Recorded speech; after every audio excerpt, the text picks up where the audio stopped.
Good morning, everyone. It's 9:30, so we will begin this meeting now. So, sorry, I'm just other people joining and clicking in here.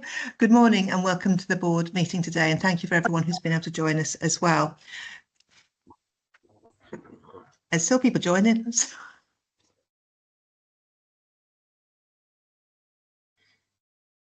Okay, so we'll start and run through the agenda now. I think that's a bit of I think we're there now with people joining. So, Alison, could I ask you to intimate any apologies we've had for this meeting, please? Yes, we've had apologies from Sandy Riddle, Ian Ewell and Leslie Hall. Thank you very much for that, Alison. Thank you for that. Can I ask if we have any declarations of interest, please?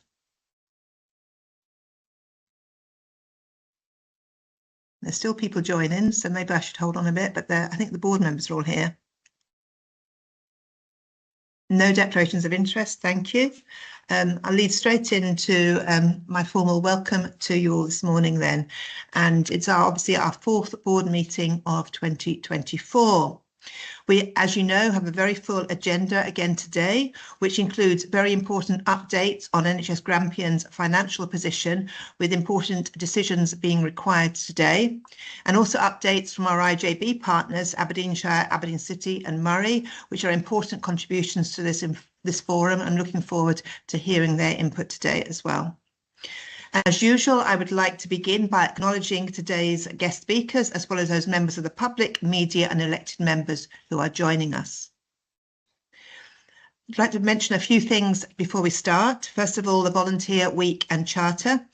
NHS Grampian recently became the first health board to sign up to Volunteer Scotland's Charter, recognising the significant contribution that volunteers make to patients and staff across Grampian every single day. Whether gardening, helping people navigate clinical sites, or simply having a cup of tea and a chat, the support they provide is invaluable. NHS Grampian has a proud history of recruiting and retaining volunteers, so subscribing to the Charter's 10 core principles, which recognise the value of these generous individuals and prevent their exploitation, are entirely consistent with our long-standing position. And I'd just like to use this opportunity as well to say thank you to all the volunteers who do work with us every day. Thank you. Secondly, mention something about culture. As we approach the first anniversary since the launch of our anti-racism plan, NHS Grampian will again be participating in Speak Up Week at the end of September. Far from being a sign of a problematic workplace, our petition in Speak Up Week, and importantly the ongoing promotion of its principles, enables staff to raise concerns as part of an open and trusting culture. We all have a collective responsibility to learn from what our staff tell us, as well as to challenge any form of discrimination whenever we encounter it. Recently, Adam Caldwell, the Interim Chief Executive, and Stephen Lindsay, the Employee Director, and I met with the Mosque Committee at Forester Hill, and then with members of Aberdeen Central Mosque. Following the recent riots in some UK cities, the board want to ensure two-way communications remain open with anyone working for NHS Grampian who may be feeling anxious as a result. No form of discrimination will be tolerated anywhere in NHS Grampian. Both these visits highlighted to me that there are still ways in which we could be doing more to support staff groups across our organisation and to collaborate more closely as we work towards our plan for the future. So thank you to everyone who hosted us on those visits to the two mosques. Comment now on care opinion. With regard to what patients and citizens are telling us, I would draw your attention to the care opinion section of the How Are We Doing report being received today. It highlights how we are actively seeking patient views and applying learnings. Work continues to promote awareness of care opinion among citizens and colleagues, and I am therefore pleased to see an increase in the number of stories received in the latest quarter, up 53% from the same quarter last year. Before we move on to the substantive agenda, I would also like to acknowledge that non-executive board member Dr. Colette Backwell has agreed to be our champion for putting people first on behalf of the board. This will ensure we continue to pay attention to this important work of putting people first, which aims to embed the practice of involving colleagues and citizens in improving services and will help shape the future of health and care in Grampian. Thank you for listening to that. Thank you. Can we now turn to the first substantive item on the agenda, the minutes of the meeting on the 13th of June 2024. Can we agree those minutes, please? Thank you. Take silence as agreement there. Any matters arising from those minutes, please? No matters arising intimated. Thank you very much for that too. And then we move on then to item 6 on the agenda, the Chief Executive's report.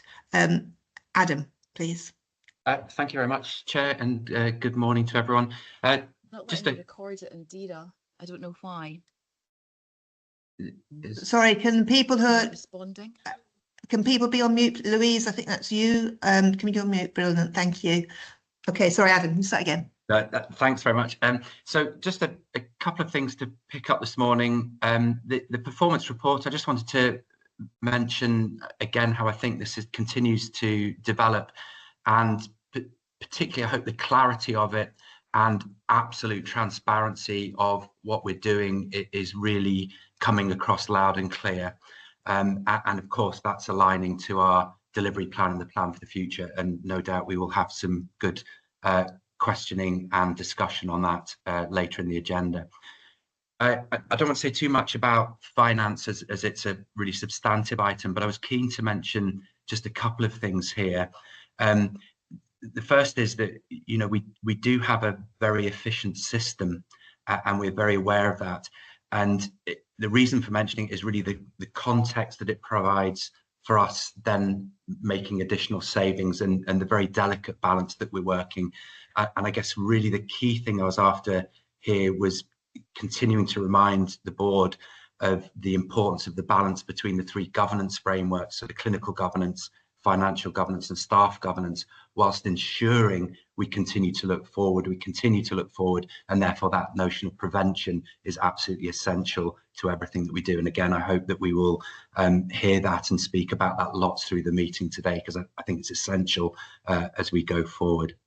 And then the capacity and flow, there's a little bit about it, and really I wanted to put this in just to illustrate really what's in the last paragraph. Most importantly, that my thanks to Fiona and the chief officers who have established the group along with acute colleagues to ensure that we've got all the work, the key work that we can have around improving discharge all of the time, both relating to many patients that have a very good discharge journey, as well as some of those people that we know become a delayed discharge, as we call it, where we need to do more. So again, really great work happening there against huge pressure in both the hospital and the community context. So that's a really positive step forward. So my thanks to the chief officers and colleagues in the hospital who are working together to improve that. Alison, really happy to take any questions on that. Thank you. Thank you very much, Adam. Can I turn to any members then who'd like to ask questions of Adam, please?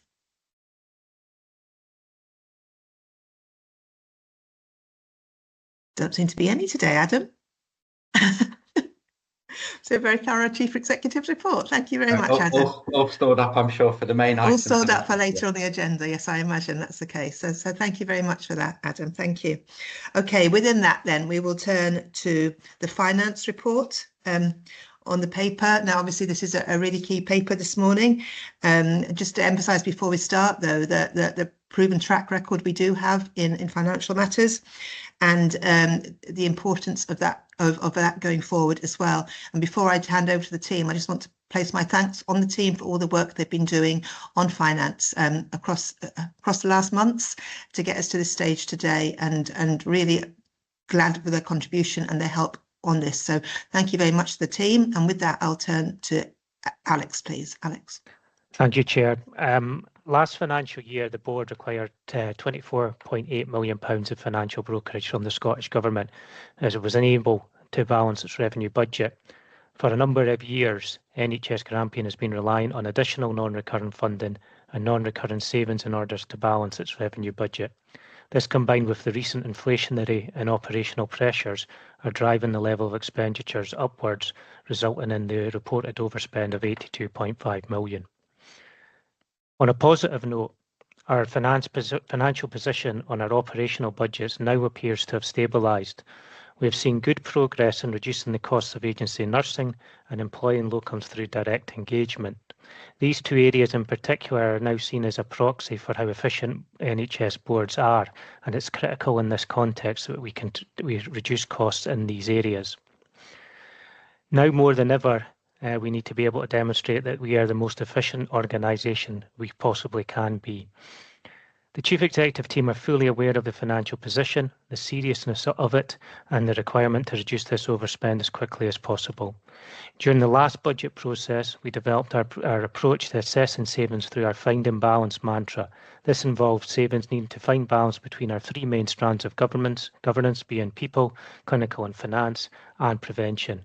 We continue to assess savings against these requirements. As you will see from within the report, progress has been made in order to identify savings to help reduce the overspend. However, we need to go further, and we're in the process of identifying additional savings in order to discuss these with our colleagues in the Scottish Government. There are strong linkages in some of the reports on today's agenda. You will see in item 8 our performance against our key performance indicators. A number of these indicators, particularly within the pathways section, are heavily influenced by the amount of available finance and staffing resource.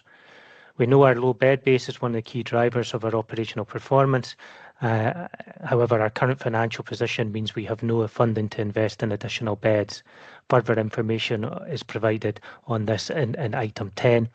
And we also know that one of our main financial risks is whether adequate funding has been provided for the changes being made to the non-pay conditions for Agenda for Change staff. If this funding is not enough, then it will worsen our financial position, and further information is available in item 11 in this regard. This is the most detailed and comprehensive finance report ever produced for an NHS Grampian board.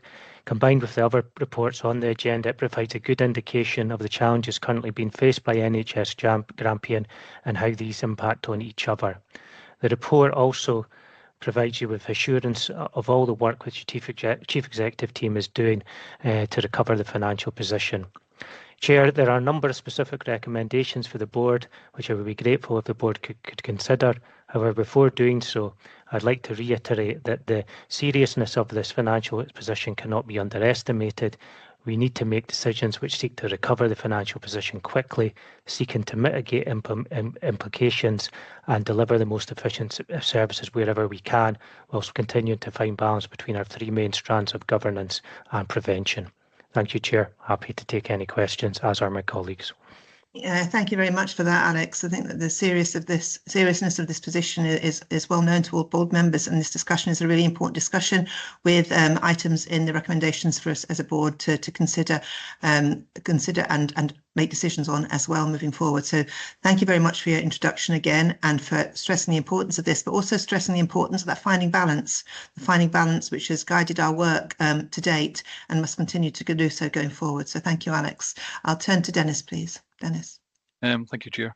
Can I just echo the words of the Chair and extend my thanks to you and the team. It's been a very difficult and challenging time for your team to get to where we are. And again, thank you for this extremely comprehensive report that's before us today. A couple of things that come to mind initially, and in terms of if we're looking at the recruitment element, in terms of nursing, we'll go there first. And do you anticipate that we'll have less need for the agency nursing once we have our recruitment coming in from RGU? And in terms of, I don't know what the numbers are, but you may do, when they actually come to us, I think in October. And the other thing about the locums, although we're still using locums that are going into a different contract, I wonder if you could maybe explain a wee bit about that. But again, our need to use the locums is still there, and I'm just wondering if there's any way that we can actually move ahead with actually trying to establish an established workforce as opposed to having the locums. And I know some of this is, based on geography. When we look at maybe areas like Dr. Grace, for instance, it's not maybe as easy. So it's just a couple of wee sort of questions there, but I'm just wondering if those elements would make a significant difference in balancing our books. Thank you, Chair. Yeah, thanks, Dennis. I noticed that June and Nick have both indicated to our response. So I'll turn to June about the nurses and Nick about this item as well. June, please. Thank you, Chair, and thank you for the question, Dennis. Yes, I would agree. We have a number of newly graduated nurses. That number changes on a day-to-day basis for varying reasons, so I won't quote it here, but we have a significant number in which we've over-recruited beyond our Band 5 vacancy levels for newly graduated nurses in both ARI and in Cornhill Hospital. So we have over-recruited to those posts. So we should eliminate all the Band 5 new graduated nursing vacancies and hopefully be able to support where we have those additional agency nurses in, because we've got unfunded requirements either through the use of unfunded beds or the non-standard bed usage that we have at the moment. So hopefully we will eliminate quite a lot in this process. And as you know, we have a Scottish Government requirement to stop using agency nursing at the end of October. We can use it only if it is a patient safety requirement. So just to clarify that, thank you. Thank you, June. And Nick, please. Yeah, thanks very much, Dennis. Really important question. So I guess there's quite a number of steps that are possible in terms of locally trying to improve the position, particularly around consultant locums. The first is obviously making sure we understand the service profile that we're trying to develop. The second is actually looking at the medical workforce profile. We have a number of opportunities where there are new grades now that are available. The specialist grade is one of them, and we're starting to explore that. We've had a toe in the water in the last year, and that is growing. So we changed the profile of the workforce to deliver service safely. The third is about directly increasing the local supply of doctors who are super qualified. An example of this would be the CSER fellowship programme that's in for mental health, and we're trying to extend that to all specialties. We've just applied to the GMC to be one of the first sponsors for a fellowship CSER programme for all specialties, and this does attract people into the UK and into Scotland who otherwise wouldn't come, and potentially at the end of it reach a point where they're suitably qualified to join our sort of profile of team.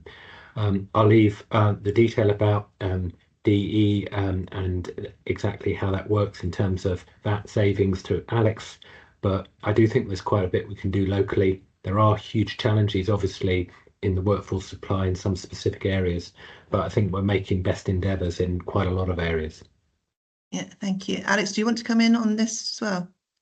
Yeah, I'll just say, Dennis, as Nick's highlighted there, if we can employ the locums via our own systems and we pay them through that, then we save the VAT that would be paid if we had paid them through a supplier route. So that's one of the key drivers for reducing some of the costs of that, and putting some really good work, as referred to in my introduction, in doing that. And we continue to work as a chief executive team to improve the rates of DE direct engagement, because as I said earlier, it is one of these areas that certainly the Scottish Government is focusing on in terms of where all boards could be more efficient, and it's certainly something that's been tackled across Scotland. Thank you. Does that answer your question, Dennis? Yes, it did. And I think one of the elements for me, and I think June and Nick both touched on it in their own way, and that is that we look at the patient safety and the outcomes for our patients as we're sort of going through this journey, because that's extremely important. Balancing the books is extremely important, but obviously the safety and delivery of our patient care is obviously paramount as well. Thank you, Chair. Yeah, thank you. That finding balance needs to underpin everything we do. Thank you, Dennis. Derek, please. Thank you, Alison. First off, to say I absolutely agree with your comments about the financial efforts of our team. in what is really very difficult circumstances, particularly in comparison across the country. So I absolutely agree that they're doing a really good job in the hardest of circumstances. So pleased with that. I have 3 comments and then I've got 3 questions if I can. The first one is on page 18, we talk about the need for NHS Grampian to cover overspends from our IJBs, or at least from 2 of them. But I would note that in the Audit Scotland report, it pointed out that the IJBs have received 1% lower funding in real terms. So this is a difficult circumstance for them. And Adam was talking earlier about the delayed discharges, but they are in a bad position as well as ourselves being in a poor position. Secondly, on page 29, on the letter from Scottish Government, whilst noting £350 million for the mortuary and Baird of Anchor, these are capital expenditures, not revenue expenditures, and therefore are utterly irrelevant, in my view, to discussion about a revenue situation. Choices to reduce overspend as well. There were 3 levels of choice of overspend, and it appears that the government is suggesting that we move to level 3 levels. But I was under the impression that these required Scottish Government agreement. So it may be that some of these can be done, and it may be that some of these can't be done.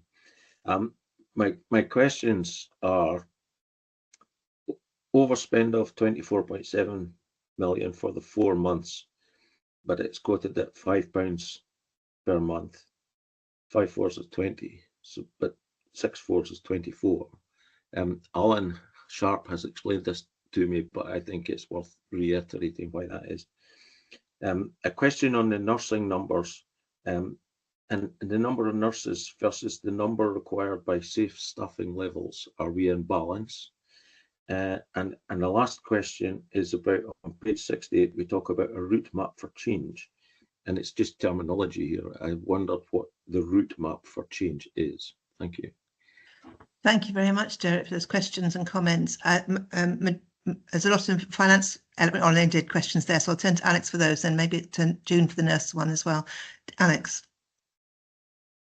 Yeah, it might be better if Alan, if he's answered that one already, but I think you know, we do realise that, you know, we are anticipating delivering more savings in the later quarters of the year, which is why there's not a straight extrapolation in relation to some of the stuff that we've got there, and that's typically the way it's been for the last last few years. But certainly, Alan can pick up on some of the detail in relation to that. I just wondered if, you know, I know that, you know, we're reconfirming the level of the safe staffing levels within the nursing establishments, you know, and there was a lot of work done on that last month. But I'll just maybe turn to June, who can maybe pick up on that bit. And I'm not sure if Adam or June could pick up on the route map for change.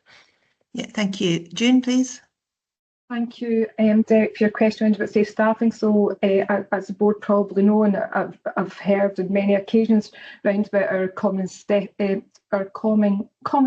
staffing methodology that we use to understand if we've got safe staffing and awards. So, our activity and awards is really challenging. It changes, it goes up and down, and we need to ensure we've got appropriate staffing. So that's looked at on a daily basis, as well as looked at in the longer term about what we need. And as Alex said, we're busy looking at the longer term stuff, reconfirming what those figures look like, and ensuring we've got the right staff doing the right things in the right place. So there's a whole activity, quite a multifaceted amount of work going on in relation to ensuring that we improve in that situation. Thank you. Thank you very much, June. Adam, do you want to add? Yeah, thanks, Alison. Yeah, the roadmap for change is the development of the plan that continues to translate the plan for the future, but faster and quicker. So it's the transformation piece for the system that will allow us over a number of years to get towards financial balance as per the financial projections. So June's chairing that group for us, but everyone's involved, and it builds on the group that Stephen, Mark and Susan co-chair, and the work that they've started that the board's familiar with from earlier in the year. So that's what it is there. It's basically how do we go faster and quicker and further. Yeah, Derek, thank you. Derek, does that answer the questions you raised? Yeah, pretty much. If Alan Sharp is on the call, it might be worth asking Alan just to explain the difference between 5 and 6 million a month, if he's available. Yeah, Alan is here, just indicated. Alan, would you like to come in? Yeah, thank you, Chair, and thanks for the question, Derek. So we, as the paper says, we didn't set a balanced budget at the start of the financial year. So we effectively we have a hole in our core financing, and we are phasing in an impact of that shortfall each month that goes past it. The 5 million a month that's quoted in the paper is the operational position. That's the position for our main portfolios and non-clinical areas, and then we have a shortfall within our underlying funding position, which we're working to eliminate as we go through the year and we get additional funding through the government, but we have to reflect a proportion of that each month as well. Thank you very much, Alan. Does that help, Derek? Yes, that is helpful. And I just wanted to note that we're not overstaffed with nurses. We're staffed at the right levels compared to the safe staffing levels. So that's good to note as well. Thank you. Thank you very much, Derek. Thank you. Joyce, please. Thanks, Alison. My question's probably for Alex. Alex, in terms of the changes in the cost base, have we looked at these as not just straight, rises in how much everything costs, but as a percentage of revenue? So how much, what the changes in percentage of revenue, because that would give us an indication if they're really rising in real terms, or if it's a very different sort of increase that we're looking at. So for locums or drugs or the other areas that we're concerned about.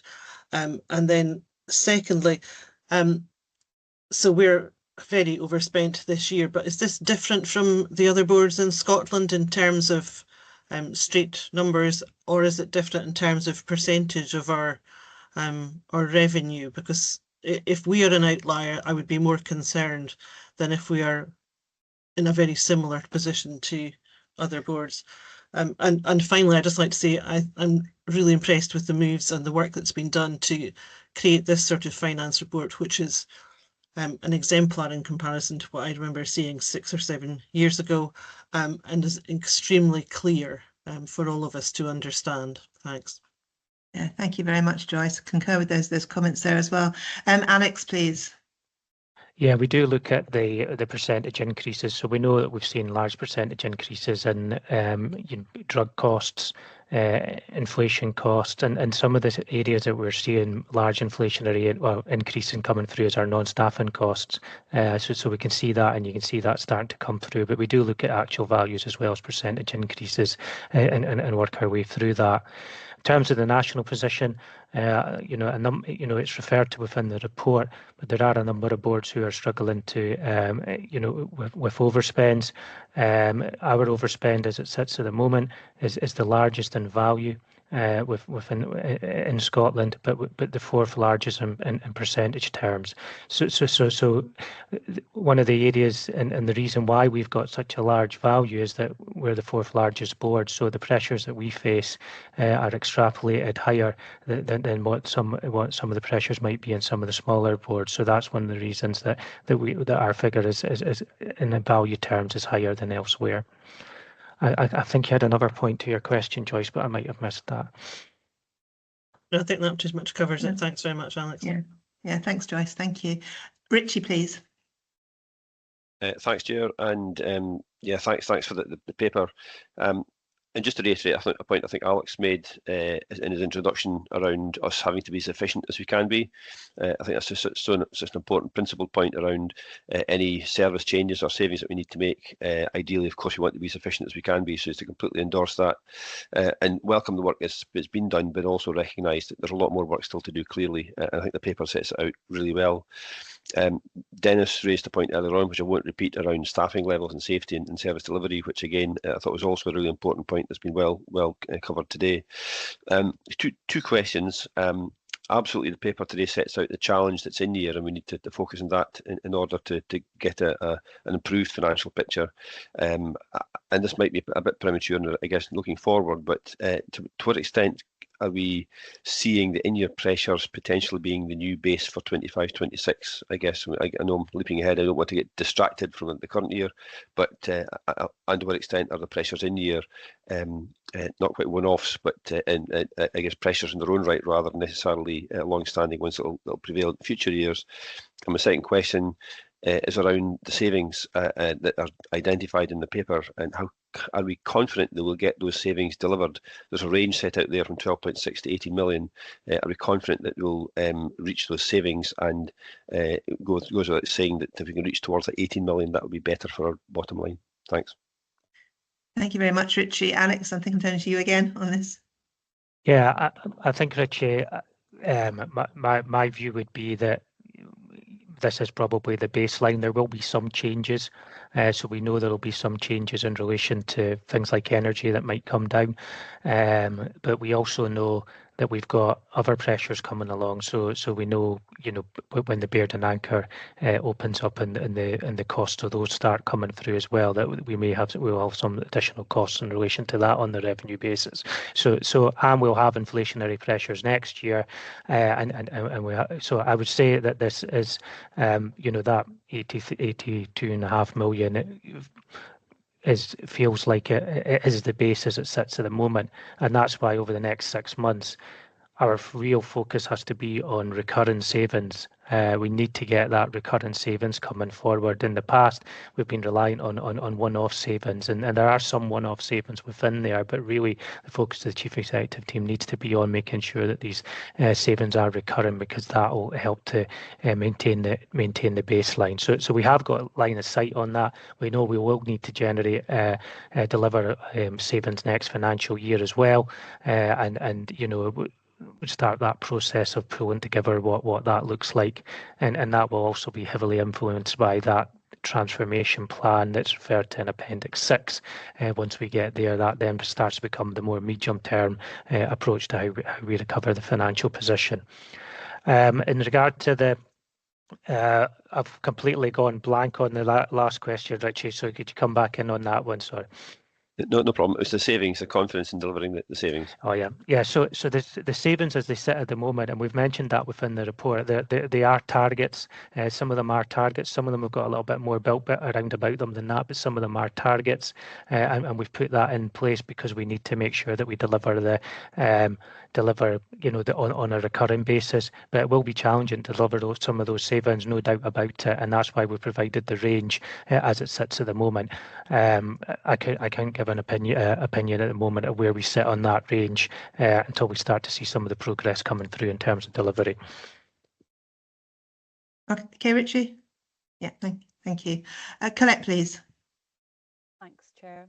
As a new member of the board, I'd quite like to add my thanks to the Chief Executive team and the finance team for the work that they have done and are continuing to do to address the very challenging financial situation and also the patient demand pressures, because we have to put it in the context of increased demand, particularly post-COVID. And it's also important to consider the situation we're in the wider context across the NHS generally, and the report produced this week by Professor Lord Darcy provides really useful context, I think, for the state of the NHS generally, and we must bear that in mind.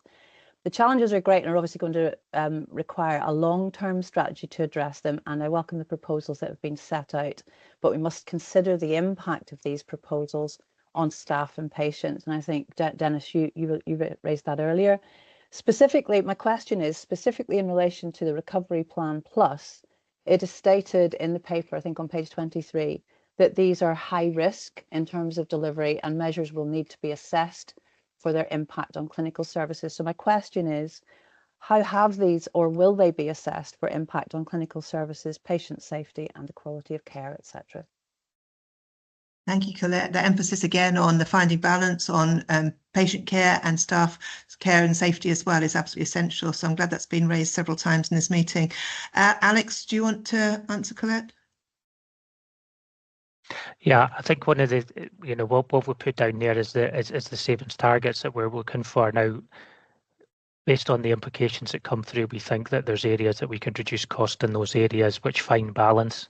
But certainly when the implementation phase starts in relation to those savings, the team will be looking at that through that finding balance approach.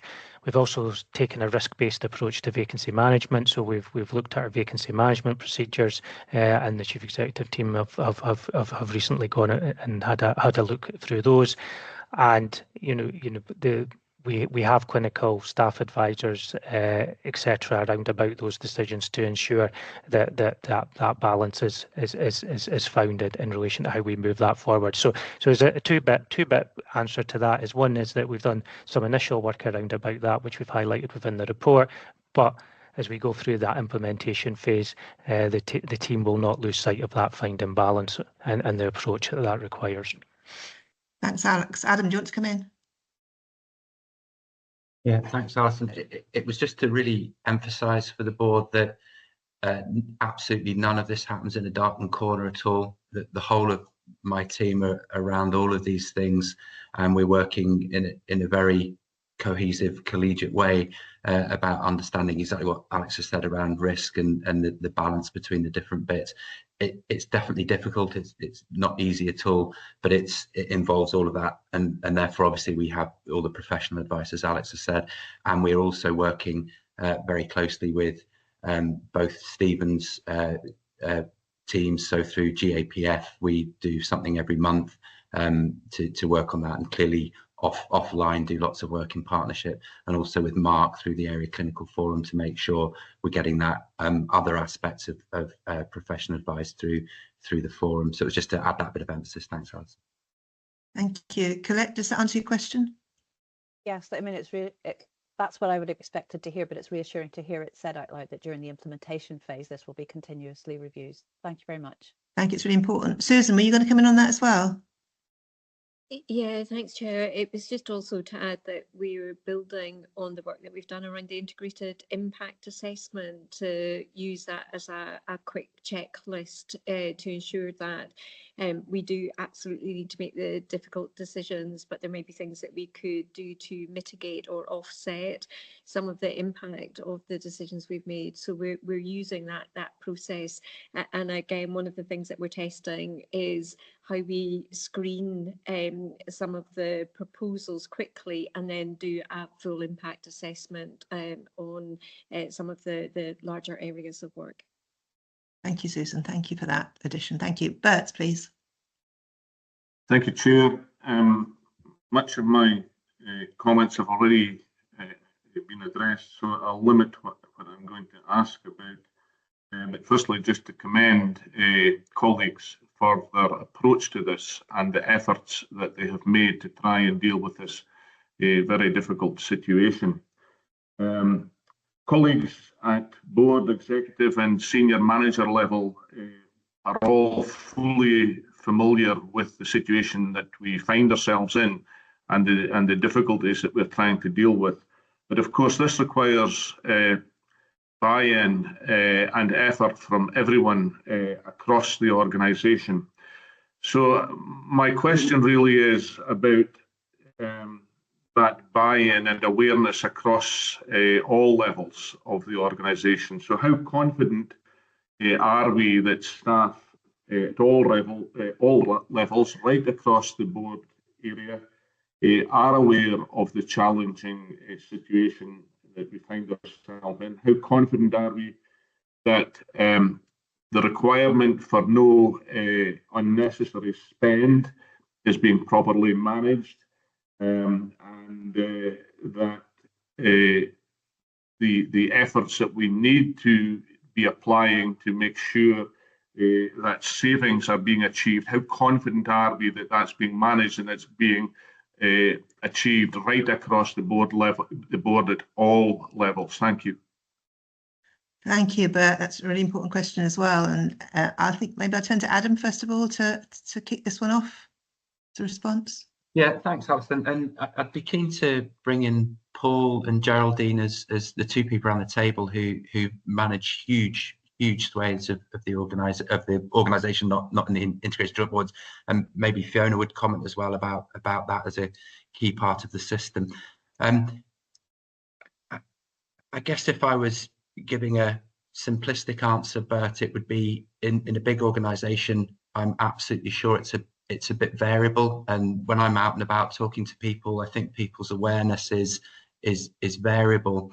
I think we're using all of the channels that we know how to use, so through the operational bits, and I hope Geraldine and Paul will comment on that, but also through GAPF, through ACF, to try and penetrate the organisation as many routes as we possibly can.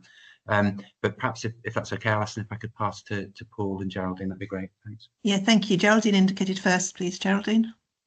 Yeah, thanks. No, I think it's a really important point, and it is something I think we're all very thoughtful about. So yeah, there's absolutely communication and I think openness around about the financial situation. And I would say that there is a really good level of awareness probably at middle management level. And then obviously there's, you know, that the sort of feeding that information wider, which I think is really important. So we do try and encourage that as much as possible.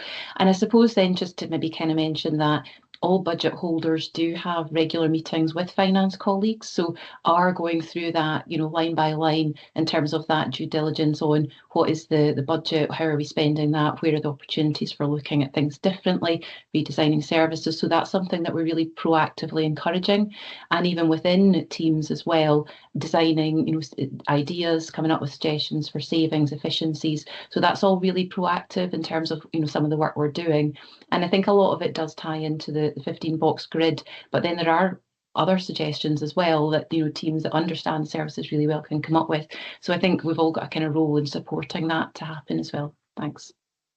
Yeah, thank you, Geraldine. And before I turn to Paul, I'll just come in on that point as well, because you'll know as a board itself, our own one of our own action plan items for ourselves as a board is actually to do our bit as board members to spread that knowledge and awareness across the organisation as well. So each one of us who's on the board has that commitment and responsibility to do that when we're out and about on our visits and whatever as well, to keep awareness of that. So it comes back to us all as well. But I'll turn to Paul as well. Paul, please. Thank you, Chair. And just to add and develop some of the sort of approaches and strategies. For instance, all of our current communication systems and contact points within the planned care portfolio, for instance, have invitations to trainees of all descriptions. So our senior leadership team that meet fortnightly on a Wednesday, we've had representations from our medical students, medical trainees, nursing students, nursing trainees, AHPs. The idea is that they hear the conversation, they hear the challenging problems, and they take that information back to the workplace, to the wards, in their own way. So that's a new thing that we've been doing over the last 4 months. We've also been attending as regularly as is possible the advisory committees. For myself, the consultant subcommittee is a regular place that we update around the pressures. I think we should have a look at the impact in the non-delegated locum consultant recruitment process and the almost 100% compliance with direct engagement through the work of communicating out to the system the absolute need for direct engagement, the cost savings, and the relationship between those cost savings to maintaining clinical services, because those clinical services are at risk at higher levels of scrutiny from government. So the real emphasis from the work that we've been doing is to relate to real world everyday practice the impact of cost savings. In addition, the medical leadership system now has almost no vacancies, and all of the tiers of the medical leadership system, from the clinical leads to the portfolio medical directors, have the same shared objective in their annual appraisal as I have with Adam, and that is around cost reductions, in addition to all the other things that Geraldine has said. So there are different things being done, and in terms of effective communication, Bert, I think one of the things that will be really interesting to observe is the work that the Scottish Clinical Leadership Fellow is currently launching with Trickle, that she's been working with Tom in an attempt to engage with our junior doctors and the doctors and dentists in training to help bring change in that area where we've had, let's say, an enduring problem with engagement and effective communication. So thank you. Thank you for that, Paul. Alex, you come in on this as well? It might be better if Fiona comes in first and then Okay. I pick up the other 2 points.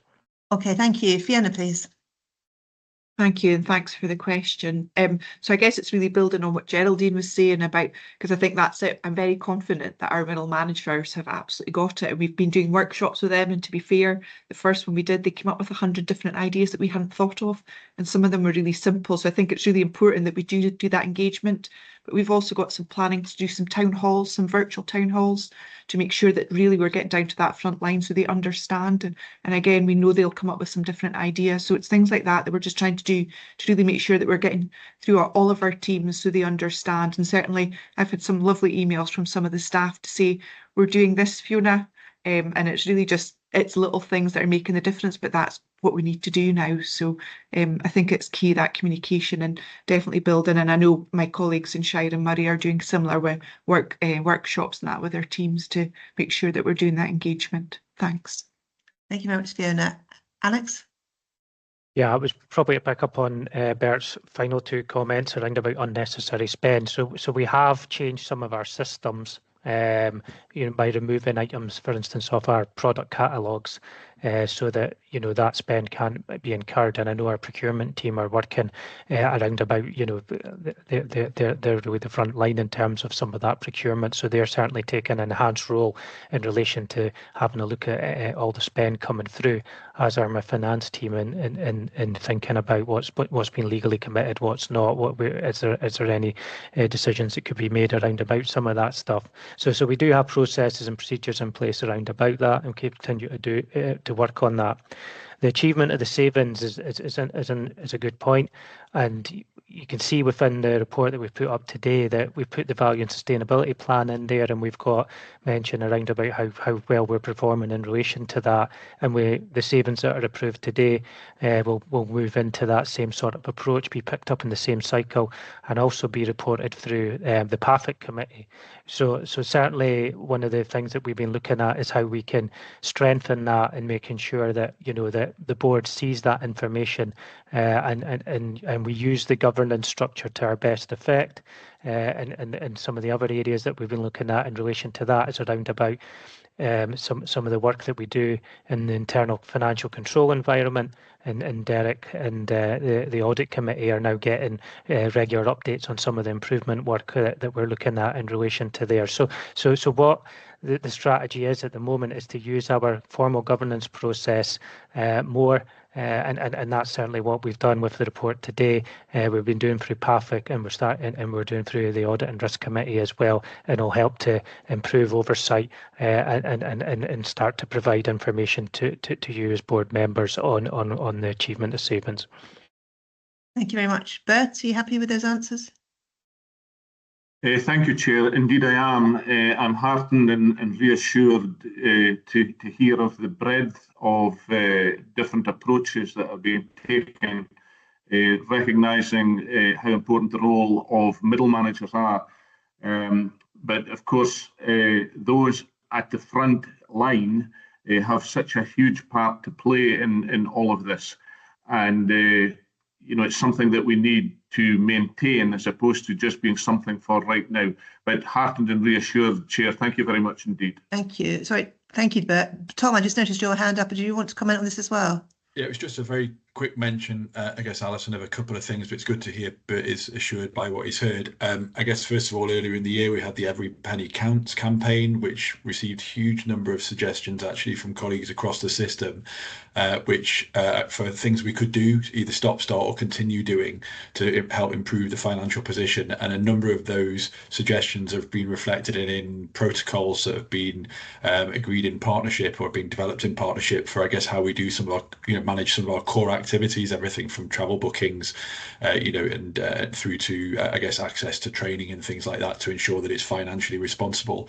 And the other thing to note, linked to an item we've got later on the agenda, is that one of the things we've picked up through the work on the agenda for change non-pay reforms that signals to me that people at the front line are understanding the situation is we know that some nursing colleagues have been concerned about putting themselves forward for review of Band 5 roles because of their awareness of the financial position, and we've had to work hard to ensure that from Adam, from myself and from June, there's been a kind of clear communication that there's a balance to be struck here, and it's important that in staff governance terms, colleagues who are taking those additional responsibilities don't feel that they're inhibited in putting themselves forward for something where there is evidence that they're entitled for consideration.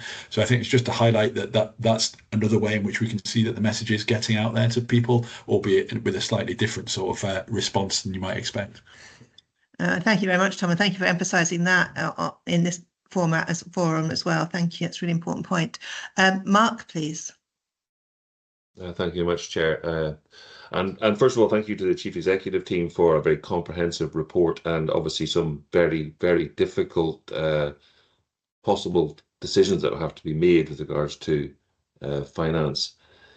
Obviously, from an area of clinical point of view, this is going to potentially have significant impacts on performance, and that would obviously bring some concerns to us. I'm glad that we are considering staff governance and clinical governance at the heart of these recommendations, and I think it's really important that we do find that balance.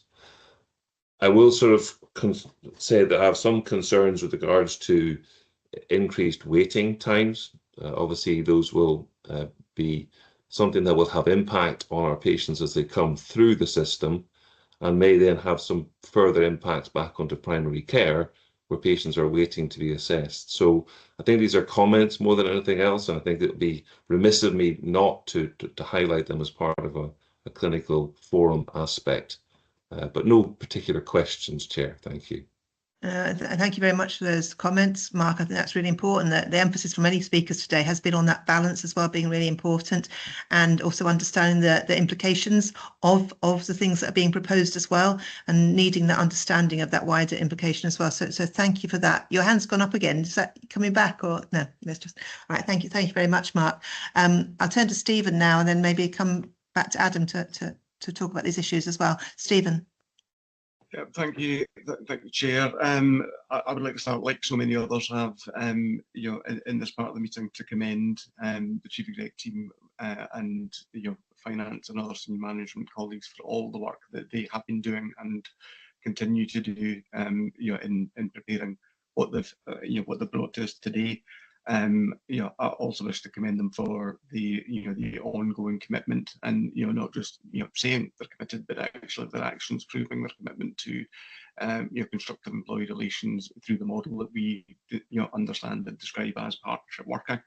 I think it's very important, particularly given the letter from the Scottish Government in response to the Q1 position that NHS Grampian does and is seen to do all it can within its control to try and address the incredibly challenging financial position we find ourselves in. I guess it's a reminder, however, that in so many ways the Scottish Government are the decision makers around so many aspects around this. So thinking about key performance indicators and all the associated targets that will come on to how we're doing the report and all of that stuff is of course driven by the Scottish Government, and equally in the employee relations space.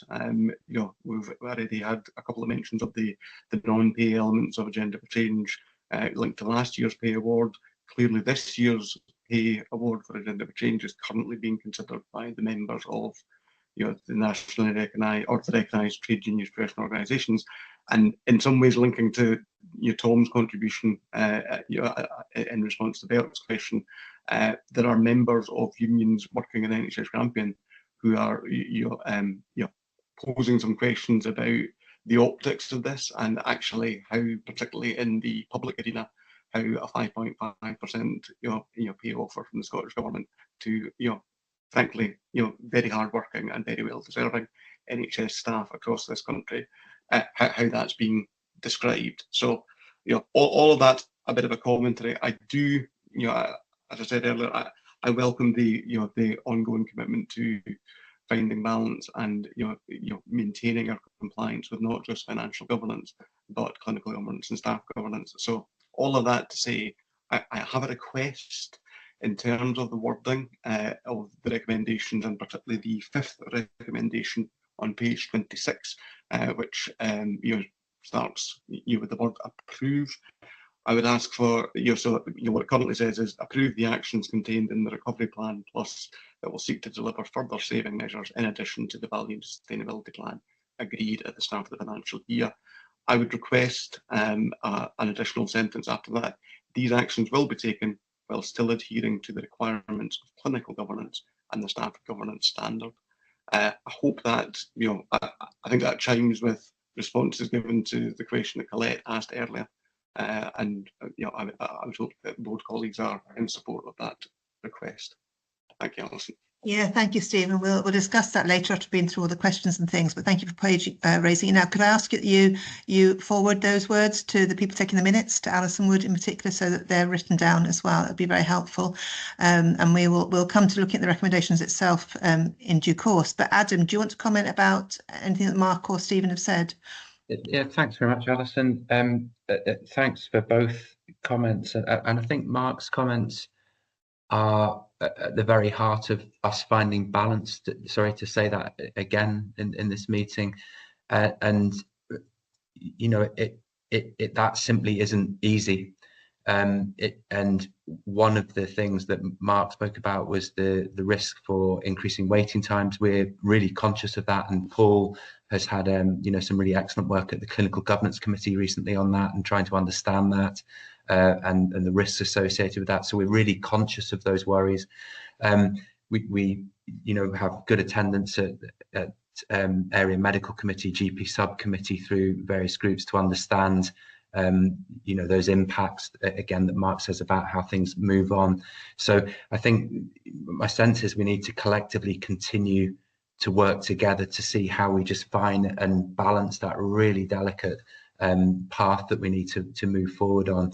And I think, as Paul said much earlier on, lots of the planned care work absolutely relates fairly directly to a financial bit, beyond the efficiencies. But again, as Paul said before, we're a pretty efficient system. We're very comparable with other areas and things. So how we continue to find balance is that challenge for all of us, and again, working together with the Area Clinical Forum and the Partnership Forum, I think, are the key bits for us. Thank you. Yeah, thank you. I think that partnership work across the piece is really important to all of us in NHS Grampian. We're aware that it's not just the people around this table, it is all 17,500 staff are all part of the same team, and we are working towards the same end as well. So it's really important that we see that partnership as central to what we do, and that finding balance as being our commitment. And I think everyone's commented this morning. I think we've heard those phrases by so many people this morning. I think that commitment has shone through this discussion so far this morning. Paul, will you come in on this matter? Just very, very, very, very briefly, because I think one of the key things to understanding and mitigating the issues that Mark's raising and the question that I think Colette raised earlier on is at the implementation point and prior to the implementation of any future model, and the work that is being done out with the sort of portfolio, if you like, is the work at the level of the region and and at the level of national planning. And so whilst we may have to sort of make adjustments and reallocate and redistribute, we don't understand at the moment fully how much of that redistribution gap can be accommodated elsewhere in a bigger system. So how we kind of find balance around all of those different pivot points is, I think, one of the exciting things, challenging things, difficult things that we're all doing. So I think it's early in that thinking and evolution, but very mindful of it. Thank you. Thank you very much, Paul. And Susan, are you coming in on this as well? Yeah, thanks very much. And again, a number of colleagues have raised the importance of staff and clinical governance. But we know, based on the data, if we don't change what we're doing, we'll see a 21% increase in the burden of disease. And therefore, we absolutely need to focus in on reducing what I might term failure demand, i.e. those things that we can prevent. So prevention is absolutely a critical part of finding balance moving forward. Thank you very much for that as well. Thank you, Susan.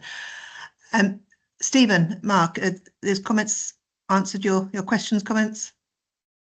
Yeah, thank you. Thank you. Okay, John, please. Thank you, Alison. Yeah, I don't need to repeat the various sentiments that people have expressed to our executive colleagues, and I too very much commend the work and the approach and the learning as this goes forward. That said, it's necessary for us as a board to dig in on the assurance side of this. So just having a look at that, I was asking myself two questions. How assured am I with what I've seen here?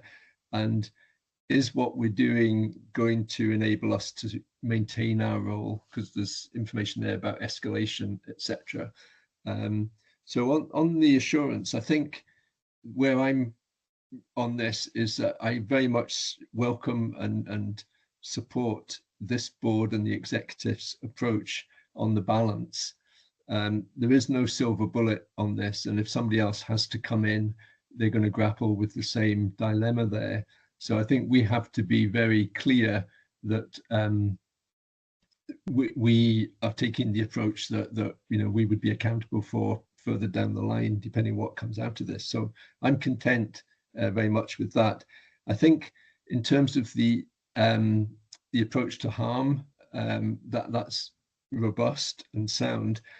In terms of hitting that target, which is the other side of this, the 59 million, that seems to me to be critical in terms of us maintaining our role as a board, such as it is within this. So I think what I would be taking a view as is I'm kind of partially assured on that. And Alex, as Director of Finance, has clearly explained the targets.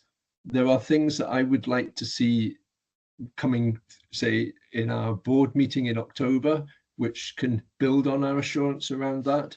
So the likes of the 15-box grid, some of it's got some potential saving figures attached to it. It would give me a bit more assurance if that was developed further, so I could see how the savings come out there. On the recovery plan, I can see that as an important basis, but I would like to see in the future meetings, whether it's through PAFIC or briefings or at the formal board, that detail developed. I'm very conscious that by the time we get to October, we're in the second half of the financial year, and everybody on the call will know as each month goes by, our scope diminishes. So overall, I'm assured, but I think it's helpful for us just to flag a number of those items. I'm very pleased that we're going to, as a board, walk alongside the executives very closely, given this, so that we can give support and cover to some degree. But I'd like to be assured, perhaps if Alex or Adam can just confirm that we'll see that detail develop, so that we can, for me, go from kind of partial assurance on that detail through to that becoming more, becoming stronger as we head towards that 59 million. Thank you. Thank you very much for John. That's really important points being made there about this is a journey that has to continue and has to continue in depth, and the board's involvement has to be there right along the way, so we are able to continue to get assurance about where things are going, and also move towards that transformation as well, which hasn't really been addressed in the conversation, the comments made so far this morning, but that transformation piece is an essential part of it as well. That is to be developed as quickly as we can with that one as well, and that needs to feature in the committees and the governance processes that John's referred to in his question as well. So Adam, can you maybe bring those strands together as a response to John, and a point about transformation as well? Yeah, thanks, Alison. John, thanks.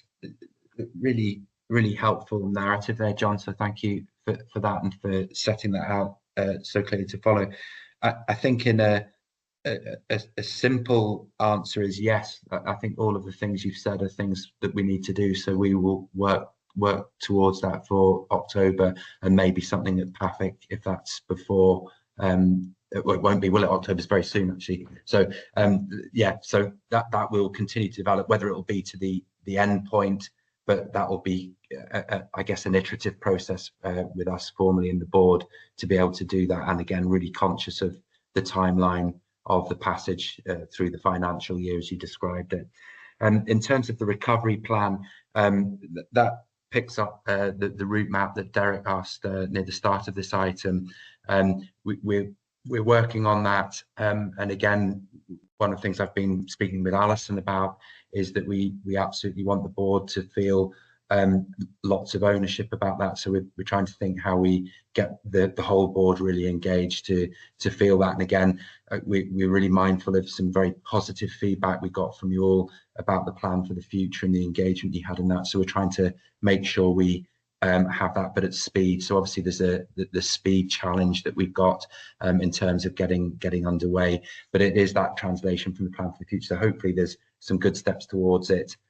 Anyway, in the knowledge of non-exec board members, and that we'll continue to do that to make sure we've got it. But that's absolutely work in progress to get that plan, that route map.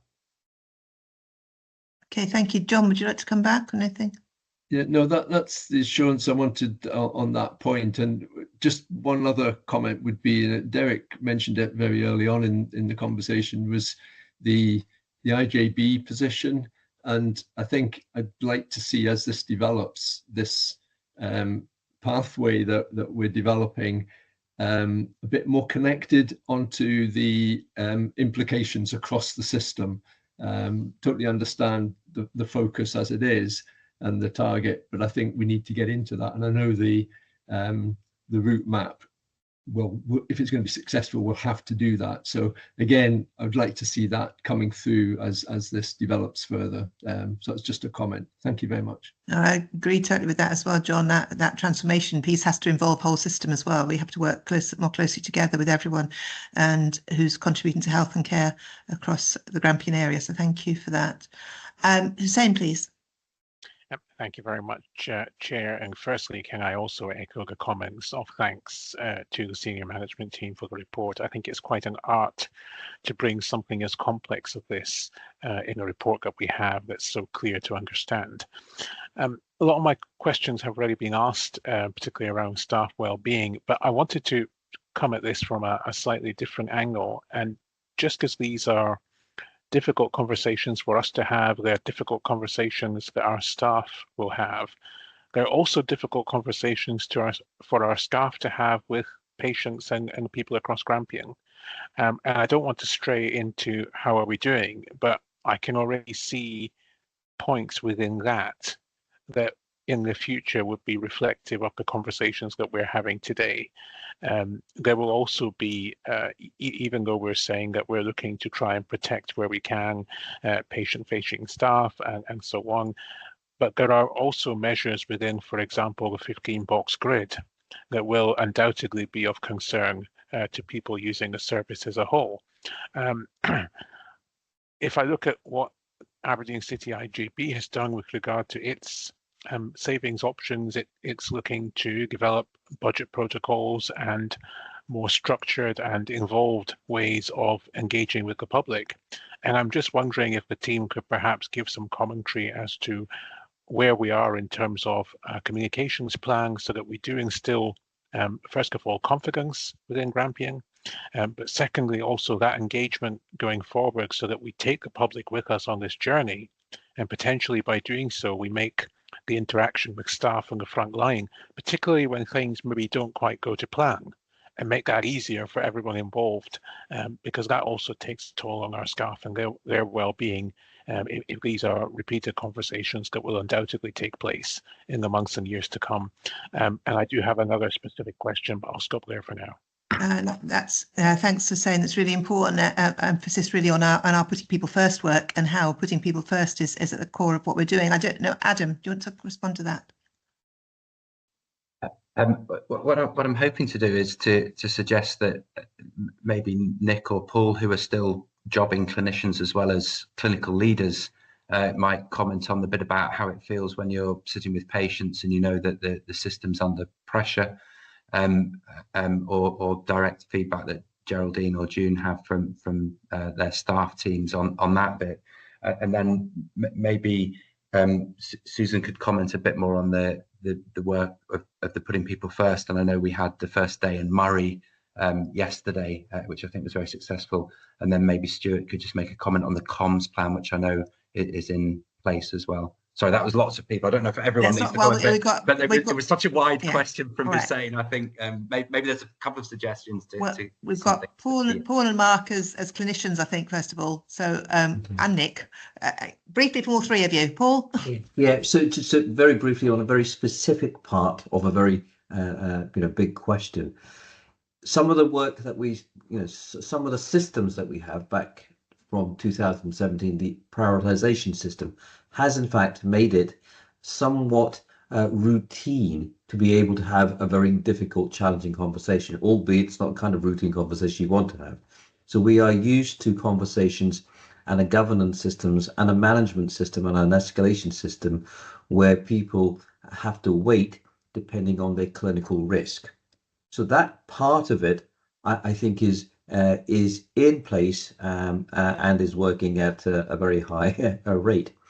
The other bit around moving patients from not necessarily getting it as near as possible to home, i.e. either in their locality, to moving out with the health board, is an area of conversation that we've been having. So whilst we're downsizing and downgrading certain amounts of capacity and volume, we are nevertheless increasing work in other parts of Scotland. So that bit of the conversation is okay.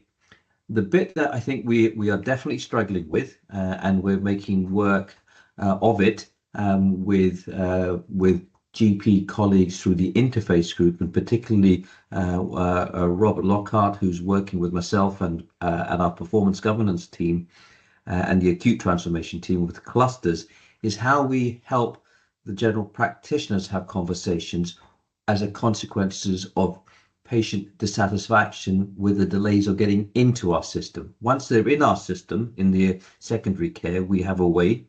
But I think the real rub at the moment that we're managing and working through is the tension that's being caused because of our backlog in seeing patients, and whether it's planned care or like some of the previous escalations that we've had to the chair from primary care regarding cancer performance.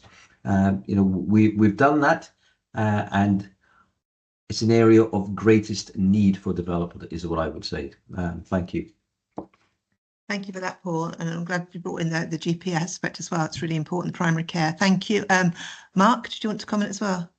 Yeah, just a quick comment. I think, Hussein, I think the word I would use is frustrated, I think, is what you would have. You'd have patients that are frustrated and clinicians that are frustrated because they want to provide the care. But the majority of patients that we interact with absolutely understand the pressures that we're under.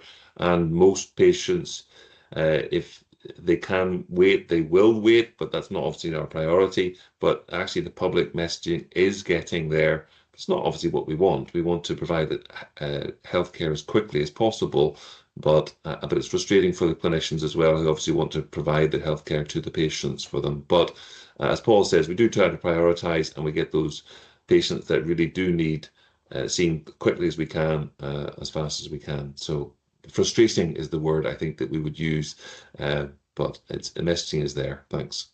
Thank you, Mark. And briefly, Nick, from you as well. Yeah, very briefly. So just to again build on Mark's point, my experience, which is a tiny sample, is that pretty much everyone recognises the pressure in the system. So that is absolutely known. I think the things that sort of mitigate it that people look to is, one, clarity of information. Most people in the clinic want to know when, how, who, irrespective of the time delay. And I think the third thing is they're looking for individual clinicians to support them along that journey, so not feeling as though they're lost or isolated. And that may be in primary care or secondary care. So that would be my thumbnail of my experience of the people I see. Okay, thank you. And Stuart, do you want to add the comms bit as well? Yeah, thanks, Alison. I guess just to add that in this case, comms and engagement are inextricably linked. What we don't want to do is one-way communication. We're very, very aware that we need to have the engagement piece too, because it can be incredibly frustrating for people when we tell people things need to change, but then we're not able to say, well, how can they contribute to that change? How will it affect them? So the two go hand in glove, really, and therefore that's why engagement is the very first phase of any service change. For example, if service change is needed, to kind of understand how it might impact on a particular patient group before we then can communicate to them what the options might be. So I think we're very well rehearsed at having lots of communication channels at our disposal: traditional media, social media, letters to patients, etc., etc. I think as we work through those value and sustainability work streams and the recovery plan plus, that's when we'll get into the detail of, okay, well, what will this mean to me? And that's the kind of crucial thing at the moment. I think it's fairly well known about the financial challenge, nationally and locally. So we need to get into the detail, as has already been discussed. Really, I think that's where the comms challenge lies. Can we do that sufficiently at pace to make a difference within the current financial year? So that work is coming as we unearth more detail around each of these potential savings areas. Yeah, thank you. And I'll bring Geraldine and Susan in very briefly, though. Can you keep your comments brief? Thank you. Yeah, thanks. So just very briefly, in terms of, I think it's an important point about the impact on potentially on staff and then on patients. And I suppose we do have obviously non-standard beds in usage, and staff having difficult conversations with patients and families on a daily basis. So I think that's really important to recognise. I think though what actually kind of what staff look for is support round about that, which we try to provide, but also some hope for the future, that actually the transformation plan will take us into a better place. And I think that's really important to emphasise. And also just to pick up quickly on some of the work that we've done on Magnet in terms of the Children's Hospital, and that's really allowing our staff to have their own innovative ideas for enhancing patient experience, and they have it's been very positive because they've been able to take forward their own projects themselves, and they can see the direct benefits that has to patients, and they can do that within the current context that we have, although it's challenging. So I think it's just reminding ourselves that we do have some hope round about that. Thanks. Thank you, Geraldine. And Susan? Yeah, thanks, Alison. I guess three things from me. One, in terms of communicating what is a really difficult message in terms of finance. We've been linking with some of our academic colleagues as to how we might frame our messages going out, and it's really been very helpful to get their insights to that. We're also working across the system around real-time feedback loops. So what we mean by that is that we respond really quickly to the feedback that we get, and we're able to pull that across the system to help inform future actions. And then on a positive note, just to say that the community appointment day, first community appointment day yesterday in Elgin, was very well received by both the community and our staff members. There'll be a full evaluation to follow, and we'll share that with the board in due course. Brilliant. Thank you, Susan. Thank you. And Susan, Hussein, you said you had a second question? Yeah, so just briefly to respond, I realise time, Chair. I think that's really positive to hear what we've heard from Mark and Nick, that messaging is getting out there. I think as we drill further down into this, if I had a wish list for building on the excellent report that we have today, it would be to perhaps see a stronger link between this report and some of the putting people first work, and specifically the engagement that goes around savings options as we move into the future, hence my reference for the IJB. The second question I had was regarding the mention of procedures and medications with low clinical value that's mentioned in the 15-box grid. And it was really just a clarification, because there have been conversations on this happening in lots of different areas. One of the concerns which is potentially being raised is whether or not clinicians continue to have the flexibility, especially for procedures or medications which are off license, to use that if that is deemed to be in the best interest of the patient. And it would just be helpful to have a clarification on that, Chair, if I may. Thank you. Looking at Nick, is that the right person to look at? Yeah, so just clarify, so this is the use of medication off-label or off-license? So sorry, I may have used the wrong terminology. Medication which is not strictly for a particular condition, but which may be used to treat another. Okay, all right. So licensed medication which is used, what we term that is off-label. So it's a licensed medication for use, but it's been used for a different indication. Actually, that's pretty common in lots of medication, because quite a lot of medications, particularly if you go into things like pediatrics, don't have specific licenses for use in that context. So generally that is a concept that is well embedded. I guess where it becomes a bit of an issue is if it relates to high cost medication, which the introduction has been considered in the context of the impact of that high cost medication against a single indication. And then, if you like, there is what you might call sort of mission creep in terms of the usage of it, which may be good, or it may be appropriate, or it may be less effective. And that's a slightly different area in terms of trying to evaluate that. I mean, the principle is very straightforward in that we should ideally use licensed indicated medications, but that territory of off-label is common. But I think it's important where there are high-cost medications where the creep from the indication, is significant, and it has a very, very high impact, and that needs proper cost evaluation. And we have, our formulary committee is designed around that purpose of trying to identify where those risks are. I hope that helps.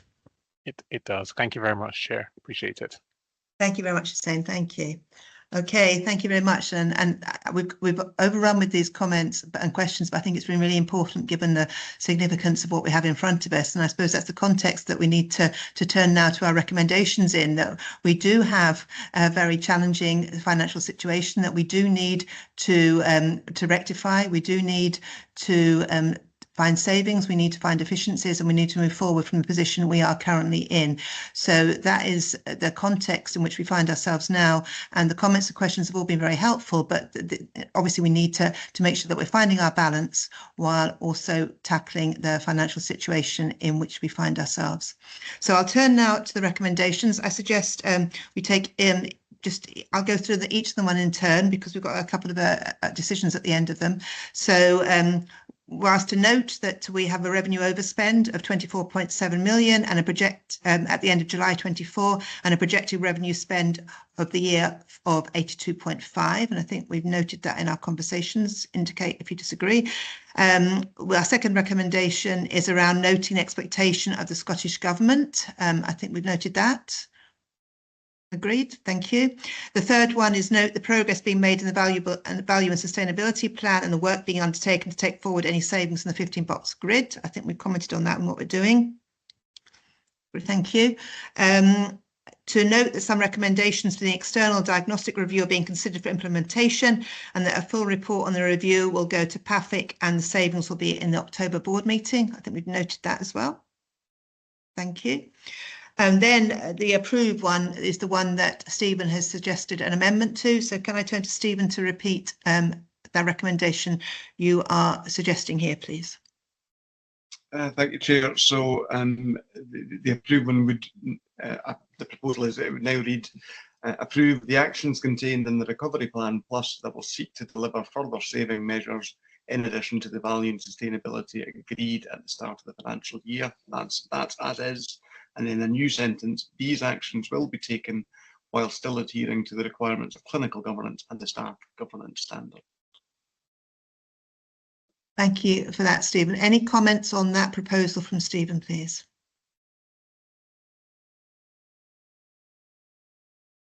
Happy to accept that change to the recommendation, Chair. Okay. Thank you. Yes, Chair, I think that I would agree with that. Thanks. Thank you. Have we got anyone who wouldn't approve, who wouldn't agree that change to the recommendation? No? Okay, can we accept that recommendation with the change then? Can we approve it with the change as Stephen has indicated? Approved. Agreed. Thank you very much. And then to agree the service transformation plan to support the plan for the future, we presented at board in December, and then agree a monthly drop-in schedule session for board members to provide the latest information. I think that was kind of referred to in what John was saying as well. Can we agree those 2 points as well? Thank you. Thank you very much for that. And I think this has been a really important discussion. We've also taken a long time on it, but that's really important too. I think before we move on, though, it's important that we take a break from this now. So I'll bring the break forward to now. I think that's crucial for those, everyone who's been focused on this as well. So we can focus on the next item as well. So I'll bring the break forward now, and we will reconvene at 11:05, please, for the How Are We Doing report. Thank you. Okay, that's 11:05. So I'm hoping everyone's back now. Can board members please put the cameras on if they can?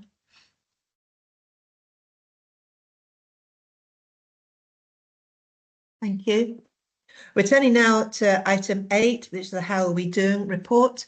And before I turn to Alex and then on to Preston to present this report, when we actually come to analyse it, I'm going to take us through it in various sections to make comments clear and relate to the right parts of the report. So I will explain how we'll do that after we've heard the introduction.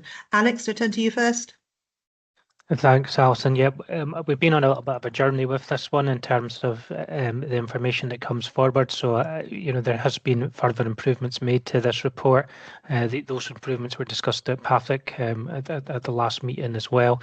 So the report's here. In terms of the performance itself, I think that, as you highlighted in your introduction, there are a number of green circles, which is good to see in relation to some of the key performance indicators showing that performance is improvement, but maybe not at the targeted level. Chair, the Chief Executive team are fully aware of the content of the report, and I'll be happy to take any questions as you work through the report. Thank you.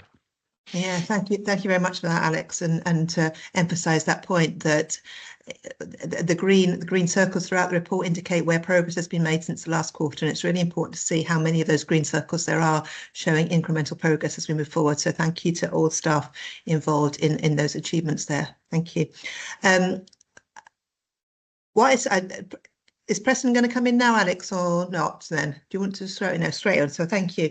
What I intend to do then is take comments in 3 sections. The first bit of the paper is relating to the pre-tier 1, pages 2 to 5, are about the actual structure of the framework itself and how it aligns to everything we are trying to do as a board. So any comments, first of all, about the presentation layout from pages 2 to 5 in the report? Are we all happy with the new style? Yeah, that's a quick answer to that one. We happy? Dennis, you happy with the new style? It was really just to say that I'm very happy with the new style, Chair.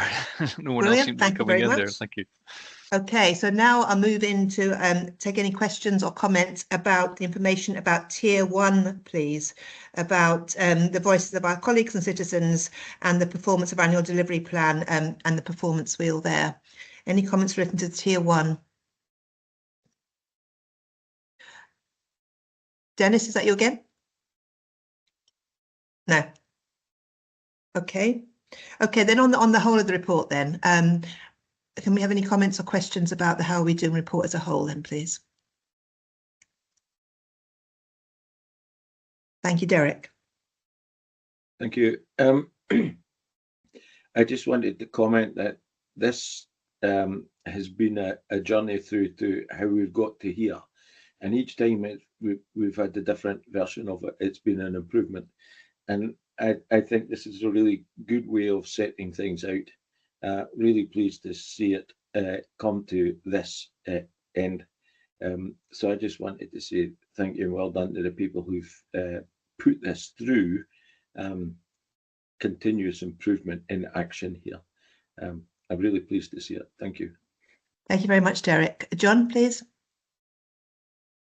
Yeah, thank you, Alison. Just while we're on the basis of the evolving report, and do welcome it as others have.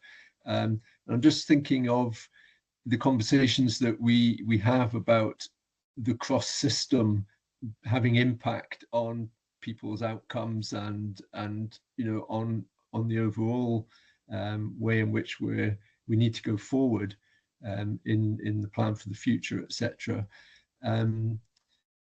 Is there any thinking, or is it on the horizon that there's conversations for an element of this or a complementary part of it which would look across the system?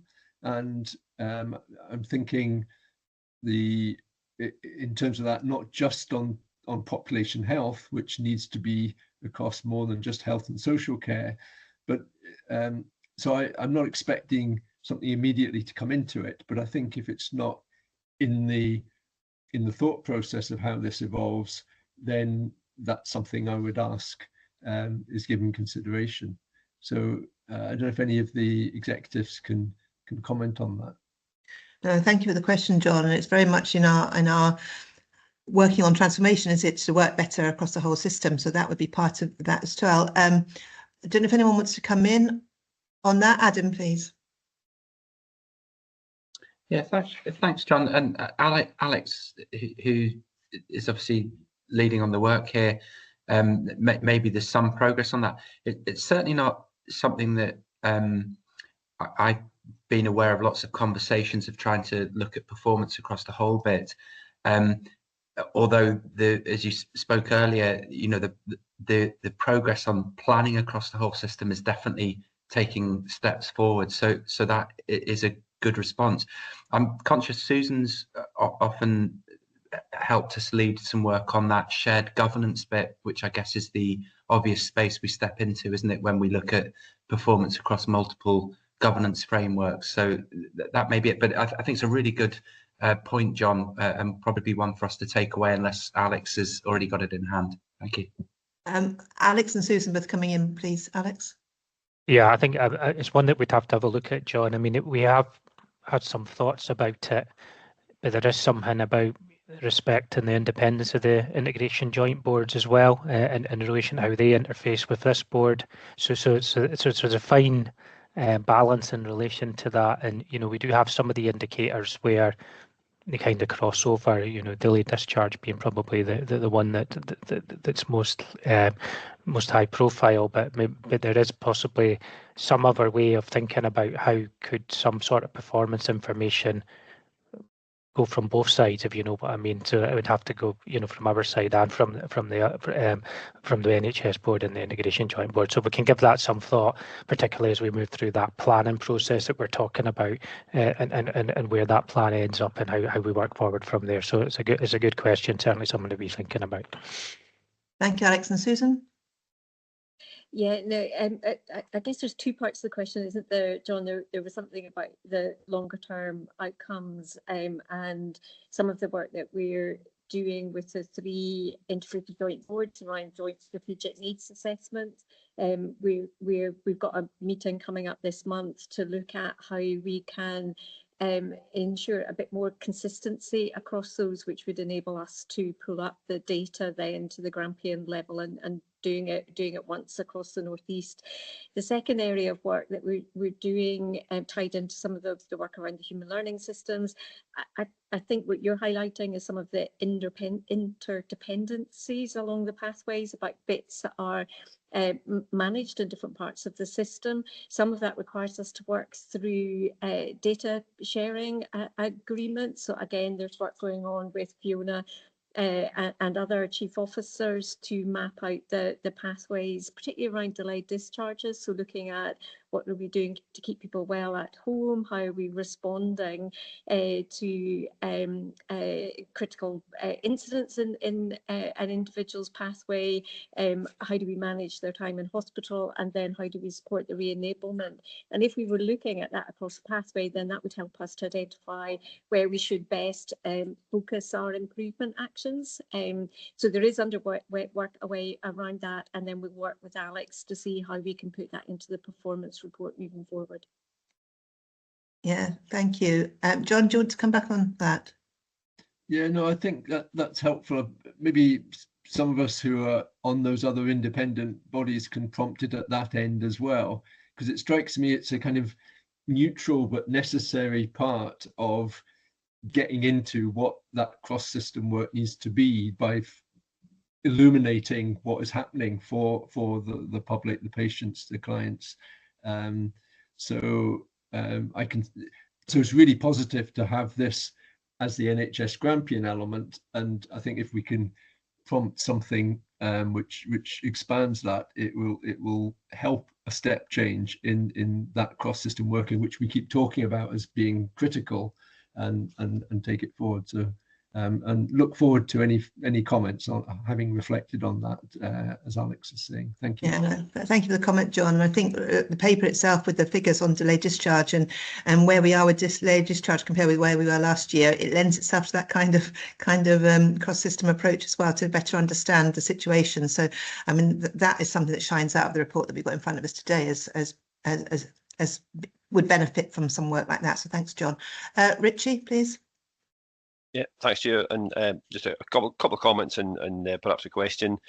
I think as a relatively new board member, I think I did reflect this in another meeting. This really comprehensive report, and while there's lots and lots of information in it, I think it's really well set out. It's clear. I like the links. So again, just again, compliments to everybody that's been involved in putting that together. And I appreciate from others' comments, it's been a bit of a journey, but I think just in terms of finding lots of information and clear, well laid out paper is really good. The partly related question, I guess, was around, there is so much good information in it. I'm anxious that we don't miss, I guess, what some of the nuggets might be in there in terms of the key points to bring out. So, and appreciate that we as board members have got the responsibility to read the papers and to ask the appropriate questions and dig into the appropriate areas for assurance. I just wonder, as a question or suggestion, if from a management team perspective, there may be the top 2 or 3 areas that are areas for improvement that might merit some board discussion, or you'd welcome some board coverage of. Likewise, and there might be a couple of areas that are really well performing. So it's that balance around recognising really good performance, but also recognising areas that the board might welcome a bit of time on to see how can we develop that area for a bit more improvement. And my additional comment, I guess, it was referenced a couple of times under the finance item. Again, as we look forward, I guess it's just that conversation, that aligned conversation between service changes and how that might flow through into our how are we doing paper and performance and targets. And I guess for me, we can't pretend that everything's going to still be perhaps at that top level. Other areas where that performance might, through a conscious choice, be impacted in some ways based on our decisions in terms of transformation or capacity or reality in terms of what we can deliver. So I guess it's just that observation around, not for today perhaps, but as we look forward to I guess the next year, and perhaps it's just reflecting how any financial related decisions might flow through into our performance paper and making sure that the two aren't disconnected. Thanks. Yeah, thank you. On the first point you made, I mean, that's been what we've been trying to do over the last year, I think, in the balancing between what we have in the paper on the greens and what we have in the paper on the reds, as well, and how we get that balance between the two and make sure there's an overall picture being painted. The spotlights have been trying to achieve that focusing on key areas. Obviously, if there's more work we need to do on that, that's obviously something, you know, with the team, I'm sure we'll take back and have a consideration of. Alex, do you want to talk about the weaving in of the finance? Yeah, I mean, I think one of the things, and when we did do the Find and Balance programme last time, or during the last period, one of the bits that we did look at was if we were to we didn't set a balanced budget because if we had set that balanced budget, we knew it would impact on our performance. So we had actually at that point in time indicated the impact that may have had on or some of our main performance indicators, largely around about unscheduled and planned care. So we did do a little bit of work on that, but I think it's a good point as you go forward, is just thinking about that in terms of the target setting. I do wonder in terms of, in the target set, and everybody, wants to be as good and push performance as fast as they can. But there is maybe something about looking at some of those targets again in the context of what we're currently, how we're currently working and some of the challenges that we've got, and thinking about some of the targets in that setting too. So good points, and pick that up, and we can think about that as we go through the next budget process and in the next process of setting the targets. Thank you, Alex. Thumb up, Richie. Thank you. Mark, please. Thanks very much, Chair. Just reflecting on some of the spotlights, and specifically the one on abortion procedures within 1 week target. Obviously, this is a hosted service with Aberdeen City IJB, and as Chair of Clinical Governance Committee, this is something that's high on our agenda. Just wanted to get some clarification on when we think that the increased scanning capacity in the mitigations might come on board, and therefore we can bring this closer to the 100% target. There's also, and just on a comment more than anything else, that we have a red in the target, but an orange in the circle, if you want to put it that way. And I want to know which was which. Are we in red or are we in orange on that one? So just a question. Thank you. Thank you. I think Geraldine's indicated to respond. Geraldine. Yeah, thanks very much. So, I mean, this is an area of continual focus, and we had a recent workshop, which was really well attended, to start to explore some of the opportunities around about this. And I think you can see from the Spotlight reports that there has been an increase in demand for abortion procedures, and we're having to redirect some of our prevention capacity towards that. So ultimately, there is that kind of short term, if we can increase scanning, do something differently, then that will certainly help with the performance.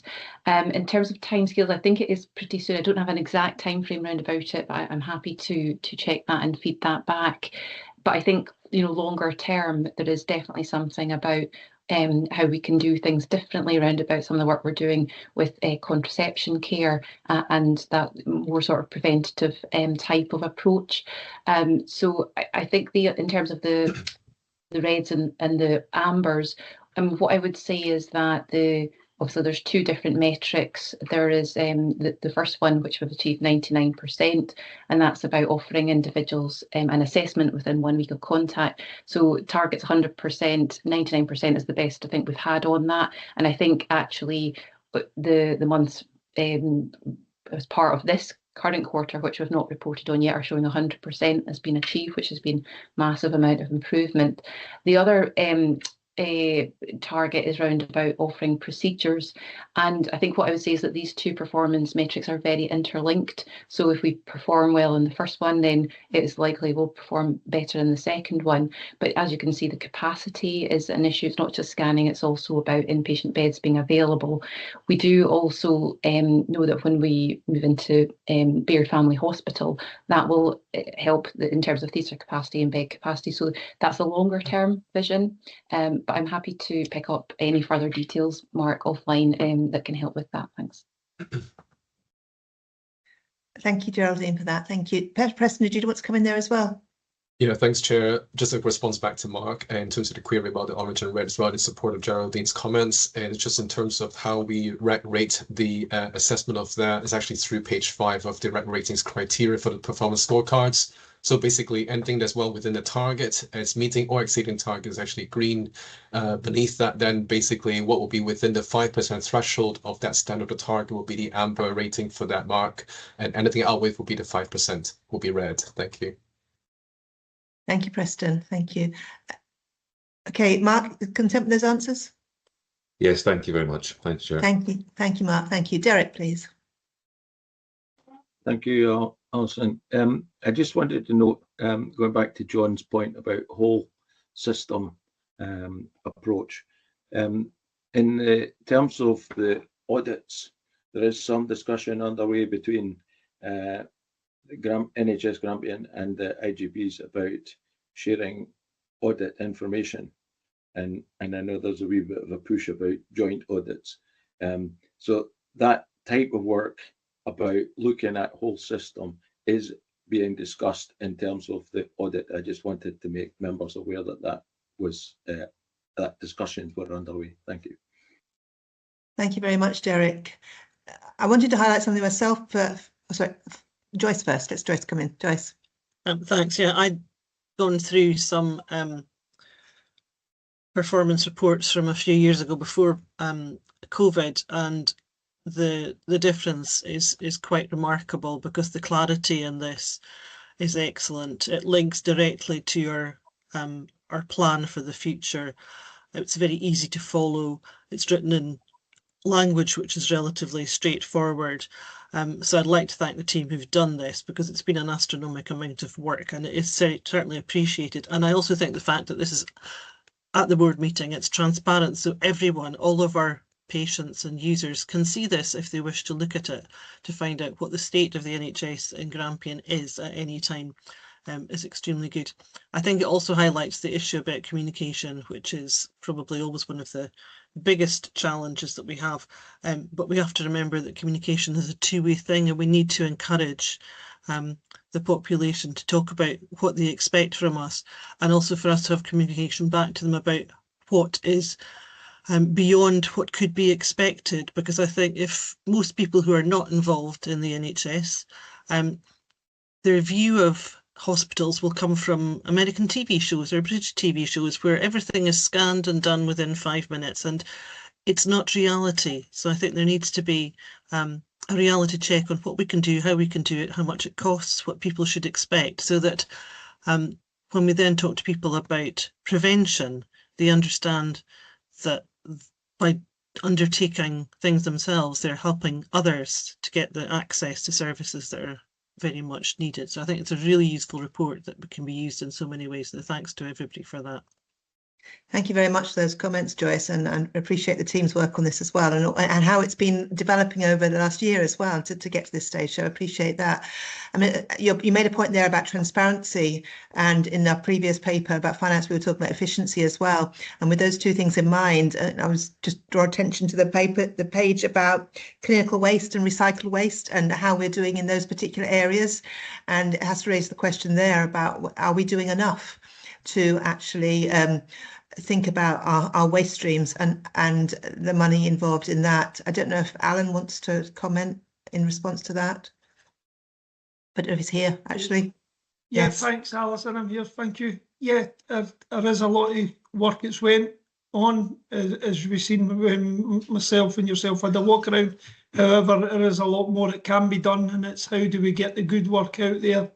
And that's something I'm asking the team to try and concentrate on now, is use the good examples, and let's try and push that on to get ownership within other areas, because it is a challenge. The cost has increased significantly in years gone by in getting rid of waste, especially clinical waste. So anything we can do in this area will help our financial position as well. So even from that angle, we need to put some resource against this and push it forward.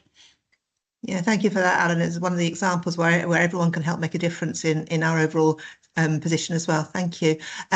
Derek, please. Hi, Alison, thank you.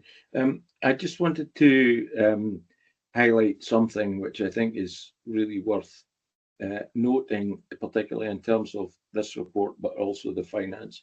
And it's our emergency department. It always comes out quite poor performance against the targets. Yet we're told that on an inspection it came out as most efficient. It's really well run, but it's not achieving the targets. And I think we've put that into the context of the finance situation, which is, you know, we don't get as much money as other parts of the country get per head of population. And so whilst we're looking at relatively poor performance, we're looking at a most efficient system. And I think that just highlights the difficulties that the board has in working under the circumstances it's got compared to other places. So I just thought that was really well worth highlighting and shows the situation we're in. Thank you. Yeah, that's a really important point to highlight that as well. And the situation we're in there is obviously something that no one here is content with, but the performance figures there, but we are also being as efficient as we can be. I think that's also highlighted in those responses. So Adam, do you want to come in on that, please? Yeah, if it's okay, I'd just like to emphasize a little bit of the efficiency. So the ED scorecard, this is the discovery report that's referred to around the external scrutiny on us. There's 12 measures. We're the best in Scotland for 6 of them, the second best for 2 of them, the third best for 1 of them. And the 2 that you see, and we're all very familiar with, the 4-hour target and the Scottish ambulance turnaround times, are the 2 that we're poorest at. And I think Derek makes a really key point and has picked up on the issue about the capacity relating to those issues. So I just wanted to add a tiny bit of context. Thanks. Thank you very much for that, Adam. Thank you for raising it, Derek, too. Thank you. Colette, please. Just very quickly, I want to say... You're quite quiet, Colette. Sorry, can you hear me? Yeah, closer, that's better. Okay, apologies, my voice isn't great just now. This is a very specific question, actually. I think this is one of the best types of this report that I have seen in a very long career, where balanced scorecards and things are used. So really well done to the team for doing it in this way, and I endorse all the comments that have been made. But I've got a specific point. I'm just trying to articulate the question that I want to ask. I think it relates to a bit to what John was saying earlier, and it relates to abortion, and it relates to the time within which individuals are offered a date for abortion. The narrative says that the ongoing national rate in abortion rates has a direct impact on access to abortion and is potentially hindering preventative work to improve women's health. And I think that's very alarming. It's a cost to the NHS and it's a cost to society as well. So my question is, I think, to what extent are resources being targeted at improving public health and sexual health education to prevent this increase, not just in abortion, but in other things? So it's that link between the issue that we're facing here and the extent to which we can educate the population so that we don't end up in this situation. So I think there's a question in there about the link between this issue and the extent to which resources are being targeted at sexual health and public health education. Yeah, thank you, Colette. That's a very important question. I was able to attend a recent workshop on contraception and abortion with partners across the Grampian area, and the question was raised about how actually to do that very thing that you described there. So it's a very pertinent question with work, as I can attest, is being done on this at the moment. But Geraldine, do you want to come in as well? Yeah, thanks. Happy to kind of share some of the thinking round about this. So, I mean, I think there's a couple of things here. I think there is very much the national work and the national trend, which we're consistent with, which is about the increase in numbers of abortions, and that's across all age groups. So it's not any particular age group. And there has been quite a lot of discussion nationally through the Women's Health Leads Scottish meetings, and a lot of research done to try and understand why this is happening. And I think it does tie into, as I mentioned, the access to contraception, and particularly long-acting reversible contraception, sometimes called LARC, and availability of that. And there is some work happening through primary care in terms of understanding more how that can be accessed and making sure everyone is available about what how to access that. And that was very much the topic of the discussion we had at the workshop. And I think we did take out of that locally what we can do round about that, working also with education in terms of young people's understanding of that. And so quite often there's a lot in social media that's picked up, but again, it's making sure we're able to take our own local approach as well well as feeding into some of the national work. I don't know if Susan wants to add anything from the sort of public health perspective, but certainly the way that we approach this is very collaborative across obviously City, Health and Social Care Partnership, who host the service for all of Grampian, primary care, public health, and the family portfolio. So I think it is about making sure we've got all the right people round about that. And certainly the workshop we had, I think, was really helpful in terms of actually what can we do short term and what do we need to focus on sort of medium and long term as well. Thanks. Thank you, Geraldine. Susan, did you want to come in briefly? Yeah, it's just to say we've got a managed care network around this, and as Geraldine said, the relationships are really strong. The other component is clearly picking up with our community planning partnerships, so we do get the feedback around accessibility across our communities and are able to feed that back into our planning. So yeah, thanks. Thanks, Susan. Colette, are you happy with those answers? Yes, absolutely. I mean, I think this is, as John referred to, an example of where cross-system working is not just valuable, but actually essential. So it's reassuring to hear that that's going on. Thank you. Thank you very much, Colette. Thank you. Okay, I can see no more indications on that one. Are we happy to agree the recommendations on this paper, please? Thank you very much. Thank you for that. Moving on then to the Forum and Integration Joint Board reports. I brought these forward on the agenda to where they traditionally are, because I think it's really important they become integral to what we're talking about, or integral to our discussions, rather than as they were at the end of what we were doing. So they've deliberately been moved forward in the agenda to encourage engagement with them as well. So I'll turn to Mark first, the Area Clinical Forum paper. Would you like to draw anything out from that particular paper? Thanks, Chair. No, I think the only thing that we were highlighting through the discussions were really about the financial efficiencies coming from pharmacy. I think this was one of the bigger presentations that we had that day, and it was really important that we looked at that and trying to get the education across all of primary care and secondary care regarding the financial spend on pharmacies and what things we can do to move. Other than that, I'm happy to take any questions, but the report is in front of you. Thank you very much, Mark. Dennis? Okay, thanks very much. Mark, there was a mention there of with the clinical psychology. The sentence say, I think the sentence has the word may in it to say that about face-to-face, and I'm sure that if you actually take the word may away, it's actually they are experiencing more face-to-face, and that's what people are looking for. But the problem seems to be the infrastructure is not there to support that in terms of meeting rooms, etc. I wasn't aware of any sort of timeline there in terms of, I know it's being looked at, but I just wondered if there was a sort of timeline around that in terms of, are we able to accommodate these face-to-face appointments in an appropriate way? Thank you, Mark. Can you respond?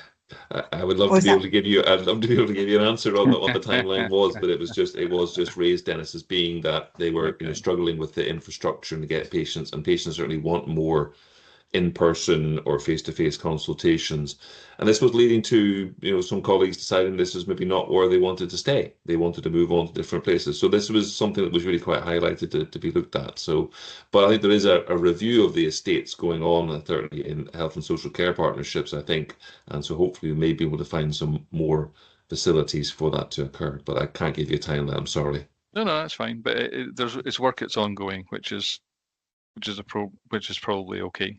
But it would be good to hear that working across the piece as to identifying appropriate spaces for appointments to take place. But thank you for that. Maybe you can put that as an action to follow up later and see if we can find any more detail about that later. Thank you. Thank you. Can we note Mark's? Oh, sorry, Derek. Sorry, apologies. Thanks, Alison. Just on the three of these, I just wanted to say, I find it really helpful to find these earlier in the agenda rather than the usual place at the back end. I thought that was highlighted these issues rather than sticking them in with all the minutes. I thought that was really good. Thank you. Thank you, Derek, for that. Thank you. So, okay, so can we note the ACF report, please? We're asked to note it. Thank you. And then we turn to the GAPF, Grampian Area Partnership Forum report. Stephen, is there anything you'd like to highlight? Yeah, thank you, Alison. Colleagues, you will be aware from the report that a number of the items that we are discussing in today's board meeting are clearly been reflected in discussions that have taken place at Grampian Area Partnership Forum. I guess a couple of additional ones would be the estates recruitment and retention premium application. While yes, that is an additional payment that goes to just under 70 NHS Grampian employees. In very, very simple terms, if we didn't pay that, the exodus of tradespeople out into other work or other employment in the Grampian region, particularly with the oil and gas sector, would the resulting cost of that and trying to have the same work done by external contractors would be financially far more significant. So I'm sure Alan Wilson and others, including Alec, would be able to talk far more eloquently about that, but it was important that colleagues on the board are aware of that. And despite me having the lack of the virtual background, which certainly Alison and Mark have, the At Your Best with Rest campaign having been launched, your GAPF was very supportive of that. Even as I've been speaking this morning, I have tried to, I've logged the call with ICT. I suspect somewhere in the improved information technology security protocols, I've lost the ability to have corporate virtual background. So happy to take any questions or comments. So thank you, folks. Thank you very much for that, Stephen. Thank you. Yes, and the backgrounds I think are really important to show our support for the campaign for people, staff, to be at their best with rest in what they're doing as well. So thank you. And Mark, do you want to come in on that? Yeah, really only the comment on that would be that I suppose that when we looked at our financial discussions on reducing an overtime, that we must make sure we don't get any slippage on this, okay? Because I think the culture of the best with rest and how it ties into junior doctors banding rota would be very, very important that we stick with that as best we can. So I would like to thanks for GAPF and working in partnership with us on this one. Thank you. Yeah, I think using the banners as we are shows our commitment to it as well. So thank you for that. Any other comments for Stephen for the paper, please? No, so can we note this paper as well, please? Note GAPF paper, thank you. And then we have the Integration Joint Board papers as well. One of the chief officers is presenting this one. It's myself, Alison. Judith is here to do Murray, so I'll do Aberdeen City and Shire. And the minutes, the formal minutes, are at the end of the papers altogether, but just a bit of a summary. I think you will see that certainly I think Pam and I probably colluded on our reports because we had quite similar things. We were obviously looking at our budgets and the challenges towards the end of 23-24 financial pressures and what we had to do to mitigate and what was needed from both partnerships for that. I think we're both looking, as it says, at our strategic plan and what we need to do going forward, and we're absolutely focusing on our integrated impact assessments to really understand what we need, what the changes we need to do to ensure that we come in within our financial budgets. So definitely not an easy time in the partnerships either. I know there's been a lot of conversation earlier on about the financial position.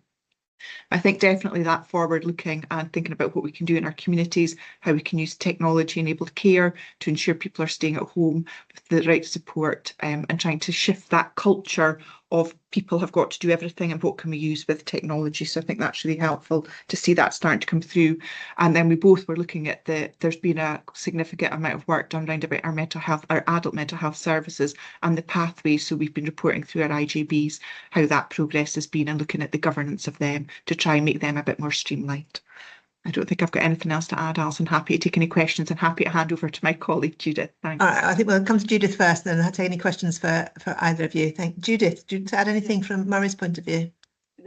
Thank you, Chair. Very similar. It won't surprise you that the highlights in there are from the May IGB meeting, and I wasn't at that one, having started just in July. But similar themes. The IGB and Murray agreed and approved its budget in May. And having listened to the conversation this morning, I think the issues relating to financial challenge, performance, our conversation with our staff, our communities, our partners is really, really key to the work that we are doing just now. So again, very happy to take any questions, Chair. Thank you very much. Have we any questions or comments for Judith or Fiona, please? John, please. Yeah, I've got one. It's really welcome that that this has been put up up the agenda so that we can focus on it. And it's, sorry to be a bit like a broken record, but it's that cross-system conversation which we're trying to promote. And I'm just noting that some of this is historical because it goes back to May and approved minutes, which we've got anyway on the end of the agenda. So it's maybe a question to the chief officers and to those of us who are chairs and vice chairs of the IJBs. Perhaps we can change the focus of this bit of the agenda for us, which is a more current and maybe issues that straddle the three IJBs. So I think just seeing it there and the fact that we're going to be looking at it, and as was talked about before, we've got to be sensitive to the independence of the organisations, but we do have to kind of take a step change in getting in and amongst this stuff. There's maybe some potential in this particular report, and maybe it can go to the IJBs as well if it's recast. So it obviously needs to be taken off the table, but maybe the chief officers who are here can comment on that. No, totally welcome that approach, and more we can hear current information as well, and develop that whole system approach is really important too. But I don't know if Fiona or Judith wants to comment on John's points there. Judith. Yes, I'm happy to. I think it's a both and question, that we both need to bring the minutes from previous IJBs for completeness, and we maybe need to bring a more thematic update that highlights the work that's ongoing, because of course, as well as the formal things that come through an IJB for decision making, there's a huge amount of activity happening through our health and social care partnerships. So I'm very happy, if Fiona is too, seeing her nodding, for us to get our heads together about that and see what could be useful. Brilliant, thank you for that. And that's something maybe we can bring for the next Health Board as well. So thank you for that. Fiona's agreed with that one. Thank you. Dennis? Yeah, John probably sort of stepped in there, and it was about that sort of collaborative approach and a more up-to-date, I suppose, view of what's happening within the certain areas. I'm just wondering, and this is probably directed at Judith, having come into this post and reflecting on what was happening in May, but I'm just wondering if Judith can maybe give a flavour at this point in time of some of the things that are happening in a positive way within Murray just now, that actually she's taking the lead on since having come to post. Thank you, Chair. Thank you. That's a specific question for you, Judith. Thank you, Dennis. I'll do my best, and there really is, a tremendous amount of really good work happening in Murray, and I think it has a long history, of good partnership work in innovating, and in particular, the engagement that's happening with our communities. Really, just to highlight one, I think that's been talked about already. We had our first community appointment day yesterday, and I was, just echoing Susan's comments earlier.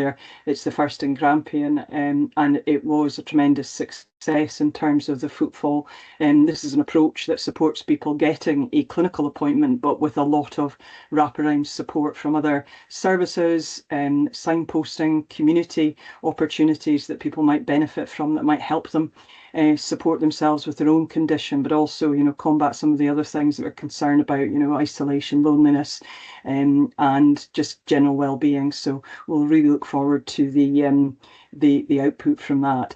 One other thing I would highlight that's come up, and it might be helpful just to cover here, is the work that colleagues in Murray have been doing for a long time around supporting people who are delayed in their discharge. We have seen a slight uptick in the number of people delayed in Murray, but our numbers tend to stay a little bit steady in terms of trends, and the level of detailed work that happens on an individual by individual basis to support people through our system, I think is really very strong. The things that challenge us in that, of course, are the availability of care, particularly care homes in Murray, and also some home care. So a huge amount going on, and really I would just highlight the hard work of all our managers throughout the system, delivering that performance whilst also supporting some of the more difficult conversations that we're having around the budget. Thank you, Chair. Thank you. And Fiona, do you want to come in as well? I just thought maybe it's appropriate that I share some of the stuff that's doing in City just while I'm here, and I'm sure Dennis will be happy if I share Aberdeen City as well, and Hussein's on the call. But I guess it is, as Judith, it's fantastic to hear about the community appointment day, and the one is planned for Aberdeen as well, where the focus is going to be on chronic pain. And that's going to be in the Vaccination Wellbeing Hub, which is what we all know that was the old vaccination centre in Bonaccord Centre. So that's an exciting opportunity and great to hear. I know some of the team were up visiting Judith yesterday just to get some ideas, which is really helpful.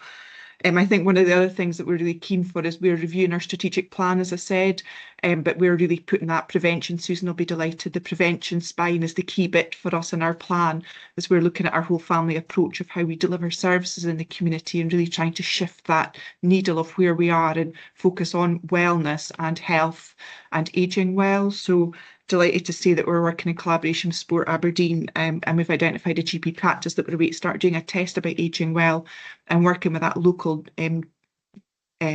gym on keeping people well and just doing something really different with our geriatricians and that. So it's quite exciting. We're doing that with our Concorth GP practice and Lochside gym, which is great to hear. And just that, as Judith said, that collaborative working with our partners are key. We can't do this alone, but that real community focus. And the other area in Aberdeen City that we're focusing on at the minute is to do some really different and innovative work in Northfield. We know it's an area of high deprivation, and Susan's much more eloquent than I am speaking about that and the shorter lifespan and the longer ill health and all the rest. So really hoping that we do something really focused there, that we'll start to see that shift that we need going forward. Thanks, Alison. Thank you very much. It's great to hear those projects coming forward as well, and you know how it's really part of the whole picture across the Grampian region as a whole as well. So thank you for that, and I welcome the agreement that we had today as well for the report to look differently and thematically next time as well. And I suppose my own comments relate to that as well, because we're all facing very challenging financial circumstances. We've all got budgets to try and move forward and savings to try and find within that.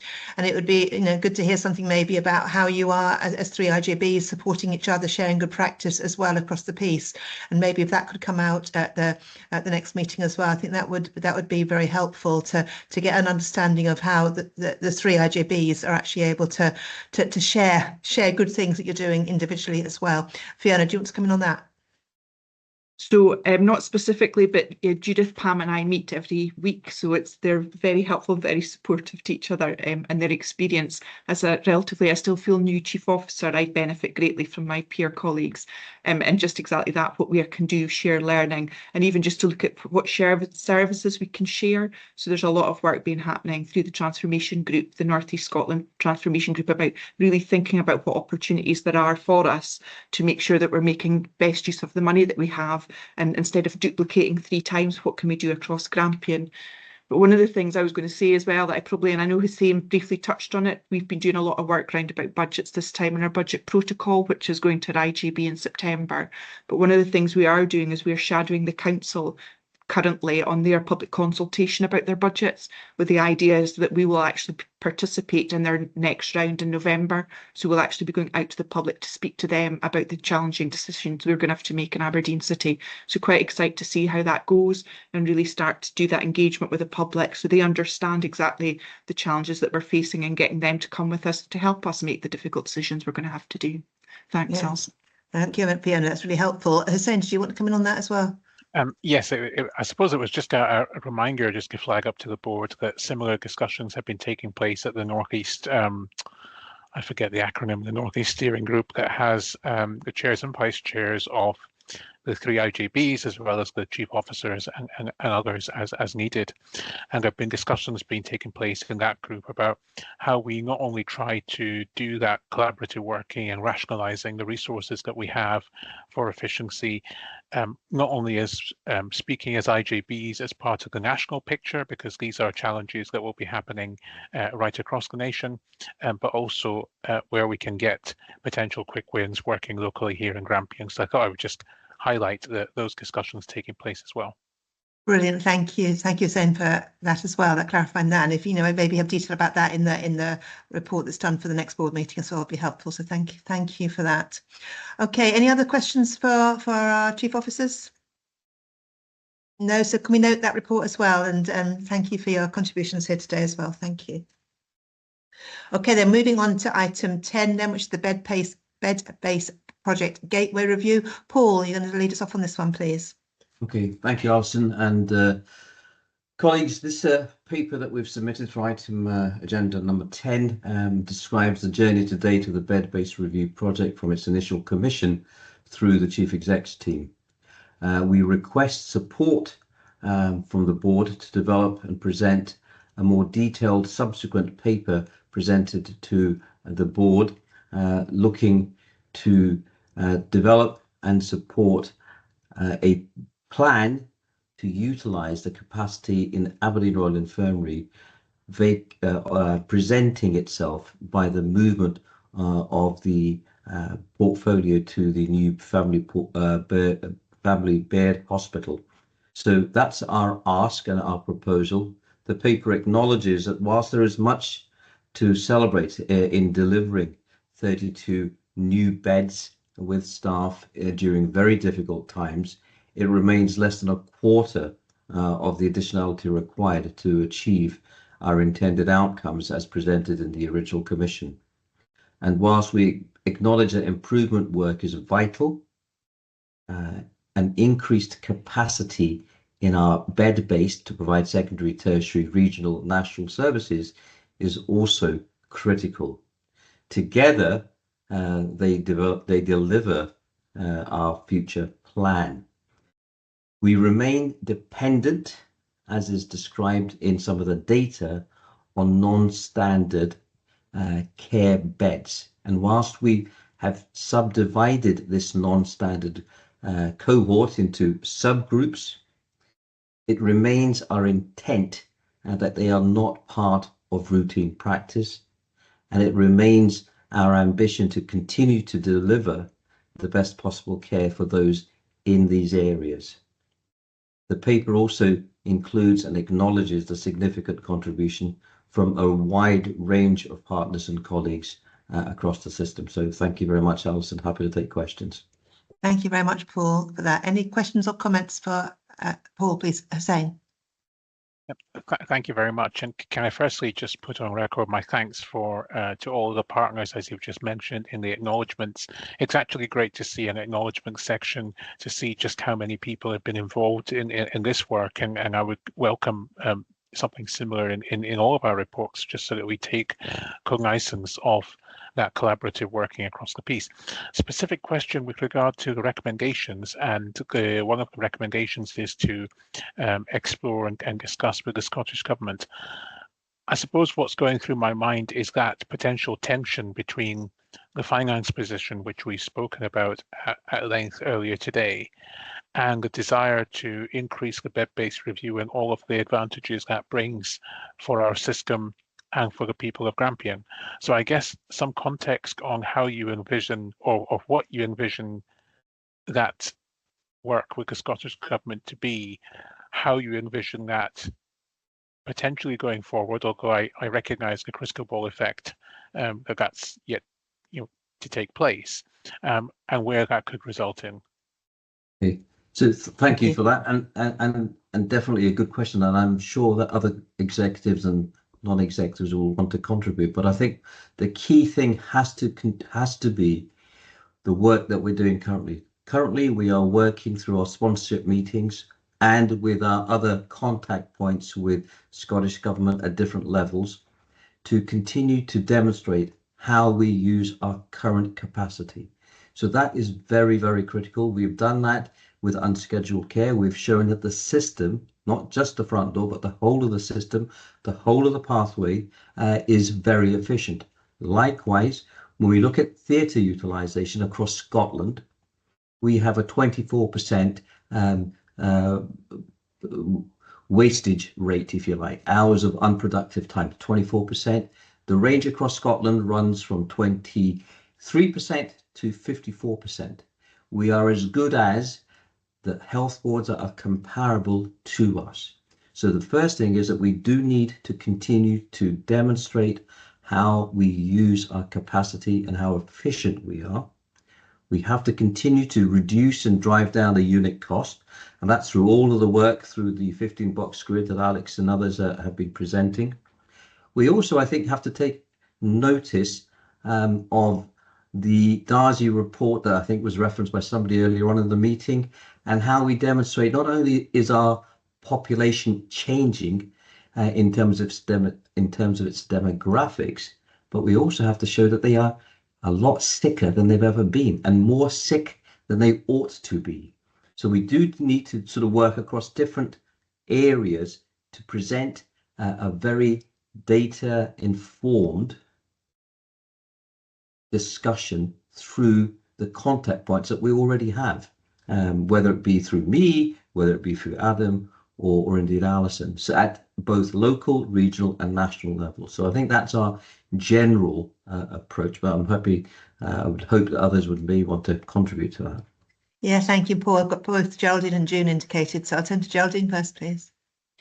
Yeah, thanks very much. I mean, I think it's a really pertinent question, and I think obviously, as Paul's described, we're having those conversations anyway, and I think it ties into us being able to demonstrate how efficient we are as a system already, and we do have some very positive evidence of that, particularly around about alternatives to hospital admission. So we've done some fantastic work with our Flow Navigation Centre and looking for alternatives, making sure patients are getting the right treatment in the right place. We're also doing work on length of stay as well, in terms of trying to reduce the hospital occupancy by other means, and that's obviously one of our targets and key areas of focus, as well as obviously the work that's been described round about discharge without delay as well. But we do know that there is a direct link in terms of the hospital occupancy and for our access performance, and that's really key. So I think it's about us, conveying the messaging that we are looking at efficiencies as much as we can, but that will only take us so far. And actually, to address the root cause, it is very much about the bed base. And I think the figures in the paper are really interesting, just in terms of how we're much lower than the next in Scotland in terms of our acute bed base. Thanks. Thank you very much for that, Geraldine. June, Nick and Adam all coming in. Can you all be brief in what you're saying, please? June. Thank you, Alison. Yes, and thanks for the question, Hussein. For me, it's about we're already delivering care in environments that are where we do not want to be delivering care. It's a really, really pertinent point to make. So, and that is, it's that finding balance argument with the government, isn't it? It's about how do we ensure clinical and staff safety, as well as that financial governance, because we're spending the money with additional staffing, as we've described earlier on in the conversation today. So I think that's how we frame it, part of how we frame our discussion with the Scottish Government. Thank you. Thank you, June. Nick? Yeah, just the only additional point I was going to add in is we also have a focus on, if you like, the analytics for where the next opportunity is, because we do have a responsibility to maximise against all of the efficiency programmes and articulation of where we are in terms of resource, but we also have a very good health intelligence team to look at sort of where are the next things, whether about model redesign or about opportunities within the pathways of care that we might improve the way we work. Thank you very much. And Adam? Thanks, Alison. Yeah, the only comment I wanted to add was that against the Darcy report and the narrative we've had as a country for many years about moving things out of hospital into the community, and we've done that very effectively. This isn't an instead of, it's a both and, that we clearly have a huge desire and plan for the future, sets it out very clearly about maximising community assets and community approaches. It's just that the bed base is just a little bit small, as the figures show, and others have spoken about, to actually make that efficient against the demand that we've got. So it's a both and. It's not a sort of a going backwards against that sort of strategy of doing things predominantly in the community. Thank you. Thank you. John, did you want to come in on this as well? No. It probably touches on it, but it's really welcome, but does it only deal with part of the pathway? And is it joined up as to what we're expecting from our community hospitals as are across the way? Because while the immediate issue and the targets are clearly within ARI, and that's where the focus is, so support that. But going forward, because decisions will be taken elsewhere around potentially community hospitals, do we have a joined up picture of how the whole system operates? Yeah, that takes on to the second recommendation, really, doesn't it? And the second thing we're looking at. So we'll just come back to Hussein to close this off first. Hussein, are you satisfied with the answers you've had about the Scottish Government? I am, Chair, and I'm mindful of your hint regarding timing, but I did have just a follow-up, well, actually 2 follow-up questions. As Fiona will know, because I've raised this a number of times at IJB, I'm very interested in what we can learn from other boards across the country. And I think, first of all, we should highlight the good. 24% wastage was there. I think the minimum that was mentioned was 23%. So in terms of that comparator, I think that is very good. I'm just wondering, other boards that have done work on this that might be further down the pipeline, are there lessons in terms of what they have been able to do with the Scottish Government, specific to that initial question that I asked? And my third question, just to save a bit of time, Chair, there's mention in the paper around 13 no-shows in terms of the bed utilisation. Now, appreciate no-shows happen for all sorts of reasons, but given the low bed base that we have, what, if any, impact is that having on the system as a whole? Thank you, Chair. Thank you. Paul, do you want to respond to that? Yeah, so I think the first question about benchmarking against what other boards are doing, we've definitely discussed this with other colleagues in my sort of role. Their biggest issue isn't in increasing their bed base, and they seem to be preoccupied with other issues in terms of bringing technology in or making major changes to a pathways, not the actual bed base. They do not have the same impact of unscheduled care compromising their bed base for planned care. That is a unique issue that I think we have. And one of the things that comes out repeatedly is whenever there is a attrition or there's a reduction or there's a cessation of activity, we are affected in a profound way compared to other boards in terms of our lost activity and our demand failure. So we take a hit and it hits us so much bigger than other health boards. And I think that's because we have very little resilience in our system, or bounce back as often I describe it. So I think that's the first thing. And then the second way, in terms of the no-show, they do have a very big impact. And unfortunately, the active control, surveillance, vigilance of people on waiting lists requires capacity, and it requires resource. And whilst we do a lot of activity, there is absolutely a recognition that we need to do more, particularly when we look at our performance in areas out with Aberdeen Royal Infirmary. At Sir Cathro Hospital, we have a underutilization which needs to be addressed. And one of the reasons is that we are not as good as we should be at maintaining a close control on reviewing patients just before their to-come-in date. Right? And that's because we're not agile enough, we're not adaptive enough. And again, I think it boils down to the fact that we just don't have that capacity to do as much man marking or person marking as we ought to. Hope that helps. Thank you very much, Paul. Hussein, you're nodding. Is that fine? Lovely, thank you. Very good, Chair. Thank you. Thank you, Hussein. Holding on to John's question, but come to Derek because he'd indicated next anyway. Derek. Thank you. A few things come to mind in the whole of this conversation this morning. I think it's highlighting efficiency versus targets.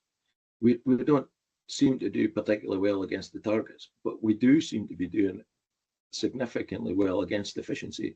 And we don't really concentrate an awful lot on that. We concentrate on the targets because that's what the government's looking at.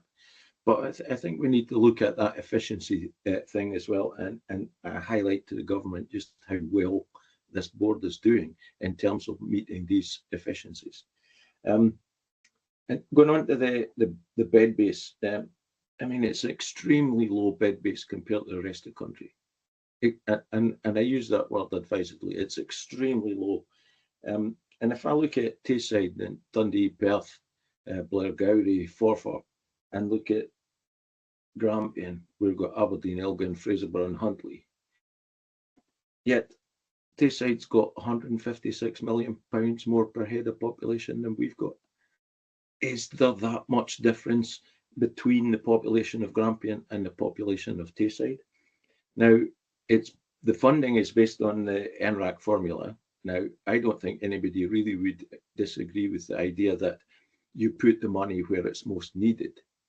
But what happens on that formula is very, very small differences in the weightings which are arbitrary. They're we can choose what these weightings are, resulting in extreme differences in funding.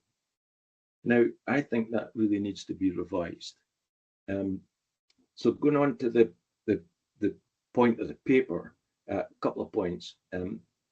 On the moving on to the stage 2, are we going to apply a proper project management process to it, as indicated by an audit that was done, I think, on stage 1? And the second bit was, we've got the 32 extra beds in phase 1. We're going to have 33 extra beds, perhaps, in phase 2. What does that do to our bed-based ratio? So we've currently got 1.4 per 1,000. If we get these extra beds, where does that put us? Thank you. Thank you, Derek, and thank you for your comments about the context in which we're working. And also the comment you made about highlighting our efficiencies to the Scottish Government. I think it's really important to know that the figures about our efficiencies are coming from the Centre for Sustainable Delivery and Discovery report. So those are by someone external noting to our efficiencies as well. So that's really important to highlight that point. It's not just us saying we're efficient. The evidence is there in that report. Paul, do you want to talk about the specific points in that as well? Thank you. Well, I could just very, very briefly just mention around your first point, Derek, and thank you for those questions. I think the other bit that we should highlight is activity. So do not underestimate how much work is being done by all of the clinical teams in all of the portfolios. So activity is never mentioned. Efficiency is good and activity is good. What we focus on is the demand failure. So that's the first thing. So I agree with you. In terms of the second point, bed-based management, we take note of what the audit revealed. I think there were nuances that we could argue around how they framed it. I think it's always reasonable to take on board critical challenge, and I think we always can do better. I think there is a reality of how and where we fund this and what we drop when everything is high priority and everything is urgent and everything is critical. And lastly, in terms of where does this take us to a national ratio, I don't have the number at the top of my head, nor have I asked those that know how to do that calculation, calculated it. But if you imagine that we would need 120 beds to get to an optimum bed base for 87% occupancy and 90% performance at 4 hours, this will take us halfway there, roughly. But I think it also depends what happens in the parallel period to all those other programs of work and projects, and what impact the delayed discharges have, what impact all of the unscheduled care program project works have in our system. So I think it's a complicated and complex equation algorithm to assess, but it certainly takes us halfway to where our model was predicted. Thank you. Thank you. Adam and Nick wanted to come in on that as well, I think. Adam? Yeah, Derek, I've got the figure here. If we deliver the 120 additional beds, that moves us to a rate of 1.6 per 1,000 population. And I guess the important bit is if we take Paul's bit about the 120 delivers a certain occupancy and therefore flow, that would maintain an incredibly efficient system, but it's clearly got quite a lot more capacity than we currently have. Thank you, Adam. Nick? Yeah, maybe slightly build on that. I think just the step back in terms of this is a barometer of the broader system, because probably the situation we're in reflects the position we've been in over the last couple of decades. So whilst this temperature is being measured in the hospital setting, it will be detected in many other parts of our system. In terms of moving us to the mean position in the country, that will be the equivalent of another 600-bedded acute hospital. So that's the sort of level. But I think it's really, really important. Two things is one is that this is a barometer and reflecting a system. And the second thing is, whilst absolutely I completely agree we should have lots more focus on activity and efficiency, we mustn't underplay it. It's still really, really important for people in terms of waiting. So it's not to drop that, it's to say it needs to remain alongside those other factors. Thank you very much, Nick. Thank you. Okay, so going back to John's question. Oh, Stephen, are you coming on this or something else? Something else. All right, thank you. So Derek, are you can take those answers, Derek? Yeah, I would just note, if we move to the 120 and stage 2 is not taking us anywhere near that, the average seemed to me was over 2. So we're still hugely below where other parts of the country are, and I think that would point to a need to look at the arbitrary numbers that we are using for the weighting to decide the need. Have we got those right?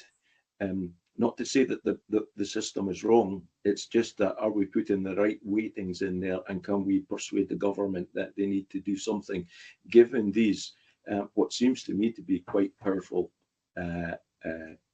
numbers that we can show that we're doing as well as we can with the funding that we get, but the funding we get is nowhere near where it really should be compared in comparison with other places.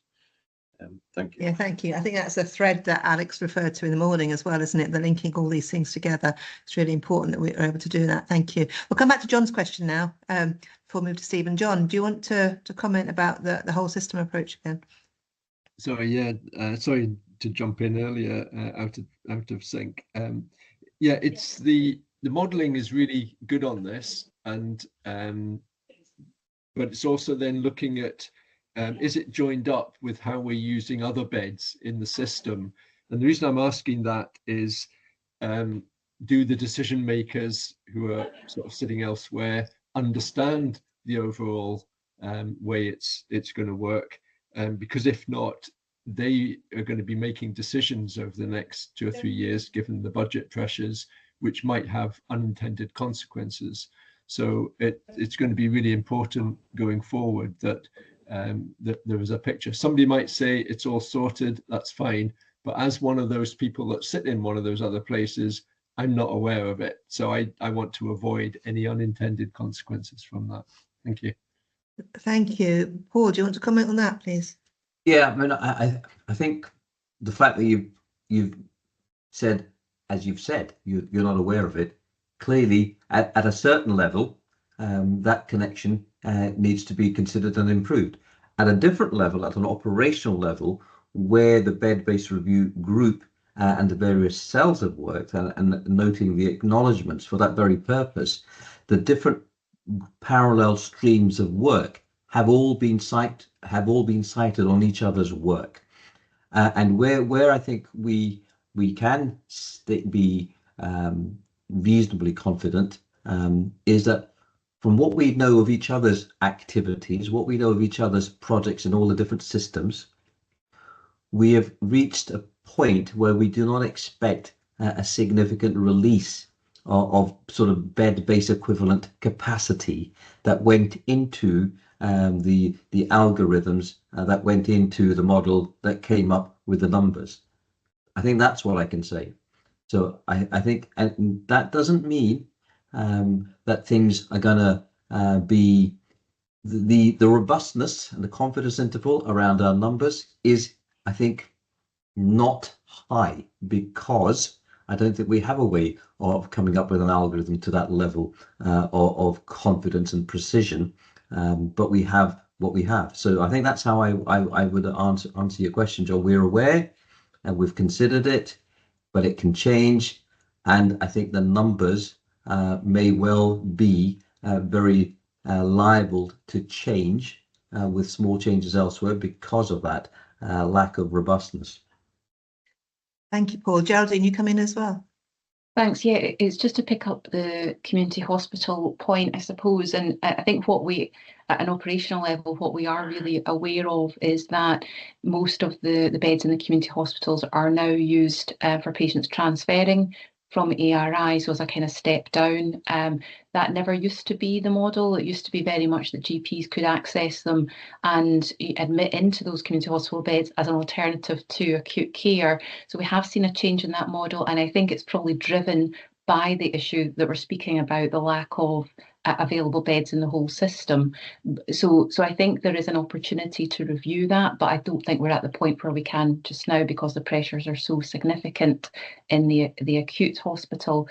But the other piece of work that I suppose will help with this is that there is going to be an exercise to do what's called eco mapping of all the sort of different pathways within the community that patients take, and that will give us a much better understanding as to how that all connects together and links together, and does it work right. So that's a piece of work that is being taken forward in the next couple of months through the Unscheduled Care Programme Board, where we've got all of the parts of the system linked in. So I hope that helps. Thanks. Brilliant. Thank you, Geraldine. That's very helpful. Thank you. But John, does it answer your points as well? Well, it answers it very clearly. That there's an issue that we need to get hold of at the other end of this, so there's clear understanding on it. So we'll take the steps to do that. Thank you very much. Yeah, and I agree. There's certainly an action there as well that relates to the whole system working together as well, and appreciating the situation we're in. Hopefully, the separate strands of work we're talking about here all go some way to achieve that as well. Thank you, Stephen. Thank you, Alison. In simple terms, I welcome the direction of travel, but I wish to express regret on behalf of the staff that continue to express concerns week in, week out about the use of corridor care, non-standard and surge beds. That in terms of trying to maintain hope within our workforce and improve the delivery of care and the quality of that care to our patients and our citizens, it's how long is this tunnel, and is there actually genuinely daylight at the end of it, or is it something scary coming down the tracks at us? Apologies that that seems relatively negative. As I say, I welcome the direction of travel. It's just it's really regrettable that we're not able to go farther more quickly. Thank you. Thank you, Stephen. Paul, is there any hope? Of course there's hope. I would say, and I think the other thing that we should remember is that it's difficult to get primary, secondary outcome measures that are meaningful when our sample size is so small and we've only done 24%. But the staff survey that we included as part of the evaluation of the first stage 1, that did highlight positive commentary from staff feeling better than the baseline prior to the introduction of those beds, albeit it was all very difficult and tense and last minute, but there was some early positive signs from the staff perspective of the implementation of phase 1. So that's the first thing. And the second thing is, I don't think any of us would be doing this kind of a work if we didn't think it would work. So is it going to happen fast enough? Well, I don't know is the answer to that question. We can only do our very best. Thank you. Yeah, and there's another case of everyone working together, I suppose, is the other aspect of that as well, including the discussion with our Scottish Government colleagues as well. Thank you. Geraldine. Thanks. And I suppose it is something that comes up quite frequently is in terms of when is this going to happen and what's the time frame round about it. And I think even having the discussion here today is really helpful, again, to note for staff members to know that this is a high priority item. But I think the identification of the 2 wards in ARI 308 and 309, again, it makes it more real, because we know that will be happening, and that will be more space becoming available within a time frame, and that allows us also to do the planning work now in terms of that lead in, which we know that there would be a lead in to it. So I think that part of the bed-based review is actually quite real and quite tangible, and I would hope that again we can convey that message to our staff. Thank you, Stephen. Is there a positive message there to convey? So, as Paul said, there's always some hope. Yeah, thank you. Yeah, no, thank you. We've got a direction of travel here. I think that's really important to acknowledge, and our understanding of this is obviously increasing all the time as well, and the importance of this. Can we turn to the recommendations? The first one, agree formal closure of stage 1 of the bed-based review. web-based project. Thank you. The second one is the decision we're being asked to make to agree the development with wider system partners, a business plan progressing to stage 2 of the ARI bed-based review, utilising capacity released by the bed and anchor projects. Can we agree that action, that recommendation, please? Thank you. Agreed that one as well. And then 3, support the ongoing discussion with the Scottish Government as described. Can we support that as well? Can we agree that recommendation, please? Thank you. Thank you. Agreed recommendations on that one and agreed the development with the wider system partners. Thank you very much, Paul, for presenting. Thank you very much. Thank you. Thank you. We move then to item 11, the agenda for change and non-pay reforms. Tom, please. Yeah, thank you very much, Alison. So the paper that you have in the pack has been brought forward in addition to some regular updates we've been providing to the Staff Governance Committee, including the most recent in August, and the board did have a seminar session on this in May as well. But it's been brought forward because of the scale and the potential impact of these reforms, which are applicable to about 14,500 of our 17 or so thousand colleagues, and so obviously a really significant effect across our whole system.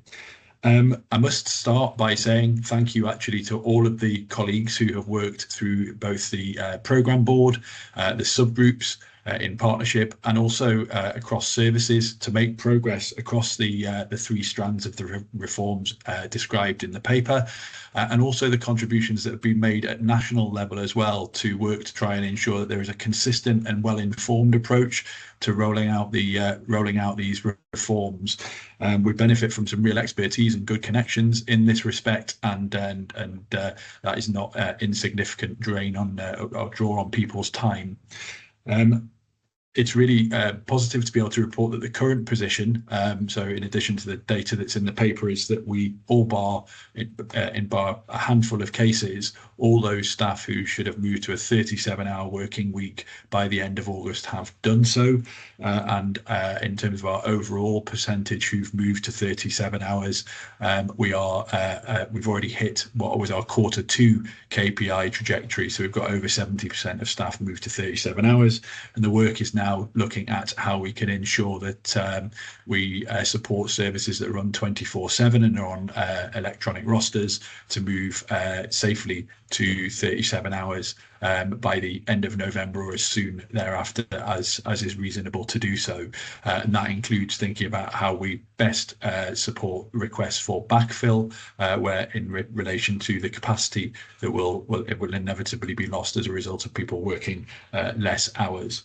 In terms of the Band 5 nursing review, the data from the national portal indicates that we have a proportionate share of the overall number of applications that are live in the portal at the moment, and we're the 3rd ranked of the boards in terms of those applications which have actually been submitted, which is really encouraging and reflects well, I think, on the work that we've been doing in partnership with the RCN to ensure that staff are aware of the opportunity that there is, and as I said earlier on, aren't feeling inhibited from stepping forward given the current financial situation.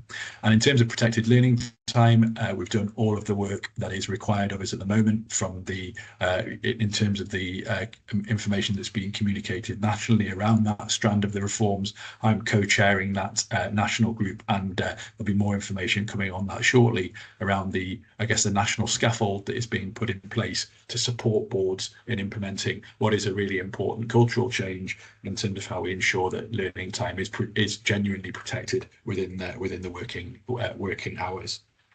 At the moment, we're awaiting confirmation of the next stages of the reduced working week. So what will be the approach to reducing to 36 hours from the current reduction to 37 over the next year or more. And also, whether there will be a deadline for the Band 5 nursing reviews. And both of those things are really key to planning the next stage of implementing the reforms. And I guess as a keen runner, I maybe use the analogy that so far we've done a 10K. What's to come is probably an ultra marathon. So there's a lot more road to run on this. And I think we've kind of highlighted some of the challenges there in the paper as linked to the strategic risks that the board has under regular review, and I guess they follow a similar pattern to the finding balance conversations we've had, in that there are risks for us in relation to workforce engagement, in relation to clinical service capacity, and in relation to financial balance as well. So our challenge moving forward is going to be to continue to maintain a focus on the laudable aims of the reforms and implement them in a way whilst still finding balance, and that inevitably I think will require some degree of service and workforce redesign. But the more we know about the timeframes and the trajectories, the more we can then start to plan and model around that, and that will be a key responsibility of the programme manager, who is due to start in post in October, having been recently recruited. So as I said, these reforms are particularly relevant to 3 of our strategic risks. They are under regular review by the Chief Executive team and also are presented to the relevant board subcommittees, along with regular updates which go to the Staff Governance Committee. So I guess part of the recommendations or the asks of the board today, in addition to, I guess, confirming assurance around the work done to date and I guess our oversight of the programme of reform, is to ask for the board's view on how frequently it wishes to be kept up to date with standard updates, as opposed to any escalated issues that arise once we know a bit more about the trajectory for implementing the remainder of these reforms. So that's probably all I wanted to say just now. Alison, happy to open it up for comments or questions, but really was conscious of time. No, that was a very full report. Thank you very much for going through it in that detail, Tom. Very helpful. Any questions or comments for Tom, please? No, I can't. Oh, yes, Stephen. It was really just to you commend Tom and colleagues, on the huge amount of work done. It's not been insignificant, and I'm quite sure if we were to actually factor in, and calculate the staff, the cost of the staff time in getting us to where we are now, that would also be significant. So, I agree with the observations in the report about, all of these things are laudable. They're very well intended, but the unforeseen or unprepared for consequences of it, probably can't be overstated. So, thanks again to Tom et al. Yeah, no, thank you very much, Stephen. They're really important comments as well. The impact of all this work and the commitment being made by Tom and his team as well is huge. So thank you very much. Dennis, please. Thank you very much. I'll be brief. Tom, you mentioned it earlier when we're doing the finance as well, but is there an actual barrier to some of our nursing staff moving forward from the band 5 to band 6? Is there something there that's inhibiting our staff to do it? Are you aware? I don't know that there's necessarily an inhibitor, Dennis. I think there are a few factors at play though that and June may have a view on this as well, because members of her team are actively involved in leading this strand of the work, which is great actually to have that professional leadership within the subgroup setup. I think there's definitely been something about people understanding and being aware of what this strand of the reforms means and how they can go about putting themselves forward. I think people are understandably concerned about the financial context, and therefore is this something I should be putting myself forward for or not? And we've been really clear, and Adam has gone so far as kind of making the point in one of the Ask Adam videos about the fact that staff should not feel inhibited from applying on that basis. If they've been taking the level of responsibility that would make them eligible to be considered for a regrade to a band 6, then they should do so. But I think, as ever, it's about getting the message out clearly and consistently, and ensuring that, I guess, managerial colleagues as well, line managers who need to, I guess, support their team members in understanding what the process means for them, understand that the organisation is not seeking to put barriers in the way to people coming forward if they've meet the requirements of for regrade.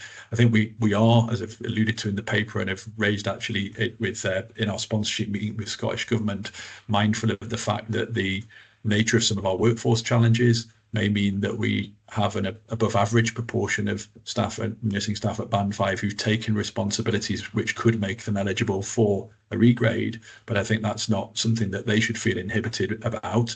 It's something that we have to recognise as a part of our, of our operation over the last few years, and it's one of the reasons why we are going to link with other North of Scotland boards to ensure that our processes, I guess, have got some peer review to them, and we can demonstrate that we are not an outlier in the sense of any practice of conducting the reviews, but simply that we have set of circumstances in the northeast of Scotland here around our workforce structures and structural vacancies and things like that that may mean people have taken level of responsibility that they might not have done in another part of the country from the same role over time. But June, I don't know if there's anything you would add to that given your knowledge of that bit of the workforce. Yeah, thank you, Tom. I suppose the only other bit is obviously there's a pay offer on the table for this year, and people are, I think anecdotally, nurses are thinking, is that enough? Is that all I want? And that's up to individuals to make that decision, isn't it? And the other element of this is probably the methodology for succeeding to get to that, going through that process of providing your evidence, etc., is quite lengthy, and it's maybe off-putting for some people. That would be the only other barriers I would suggest. Thank you. Yeah, thank you very much, June and Tom. Dennis, okay with that? Yeah, absolutely. Thank you. Thank you. Okay, as we turn to the recommendations, and because I see no other indications, we're asked to confirm the 3 recommendations there, but then we're asked to make a decision as well about how often we want to, as a board, to be advised of the I'll read that. We note that PAFIC will receive quarterly updates, and Staff Governance Committee will also be appraised of progress every 6 months. So the board's asked to advise the frequency with which we'd like routine assurance reports to us. Any comments on that? Perhaps an annual one. Annually, considering it's gone everywhere else. Annually, Yep. Should we put annually to the board? 6 monthly to staff? Stephen, are you going to disagree with that? I don't know if you. No, 6 monthly to PAFIC and staff governance, and annually to the board. Is that okay, Tom? Yeah, absolutely. Thank you, Alison. Thanks, everybody. Okay, so can we agree those recommendations with that decision put in as well? Okay, thank you very much for that one. Okay, now we're turning to item 12, the bed and anchor update. Nick, please, to introduce this one, please. Thanks very much. So you'll have seen the paper. I've got Colin on the call, project director, who will just give a very brief update just to annotate against the paper. Thank you. Thank you, Nick. Thank you, Chair. Just to contextualise the paper, within the paper it notes the previous updates that have been brought to the board that brings significant risk to the delivery of the project, those being that following the HAI review that was undertaken in 2023, a process had gone through of instructing the contractor to carry out technical impact assessments and feasibility studies on the current design. And in conjunction with that, throughout the course of the project and more recently, costs have risen and continue to rise, much affected by the changes consequential from that HAI review and some of the information that we've had back following the key stage assurance review, and also other unforeseen external forces such as the war in Ukraine, etc. In terms of progress since the last meeting, the paper sets out the kind of quality and assurance matters. First of all, I want to report positively that the project team's been bolstered by the introduction of a lead advisor and technical advisors that are undertaking close scrutiny of both the design and construction of the building, and that additional expertise has been very beneficial for progress over the last couple of months. In conjunction with that, in conjunction with our obligation to undertake external assurance, I report within the paper an update on the key stage assurance reviews for both the Baird and Anchor at construction stage.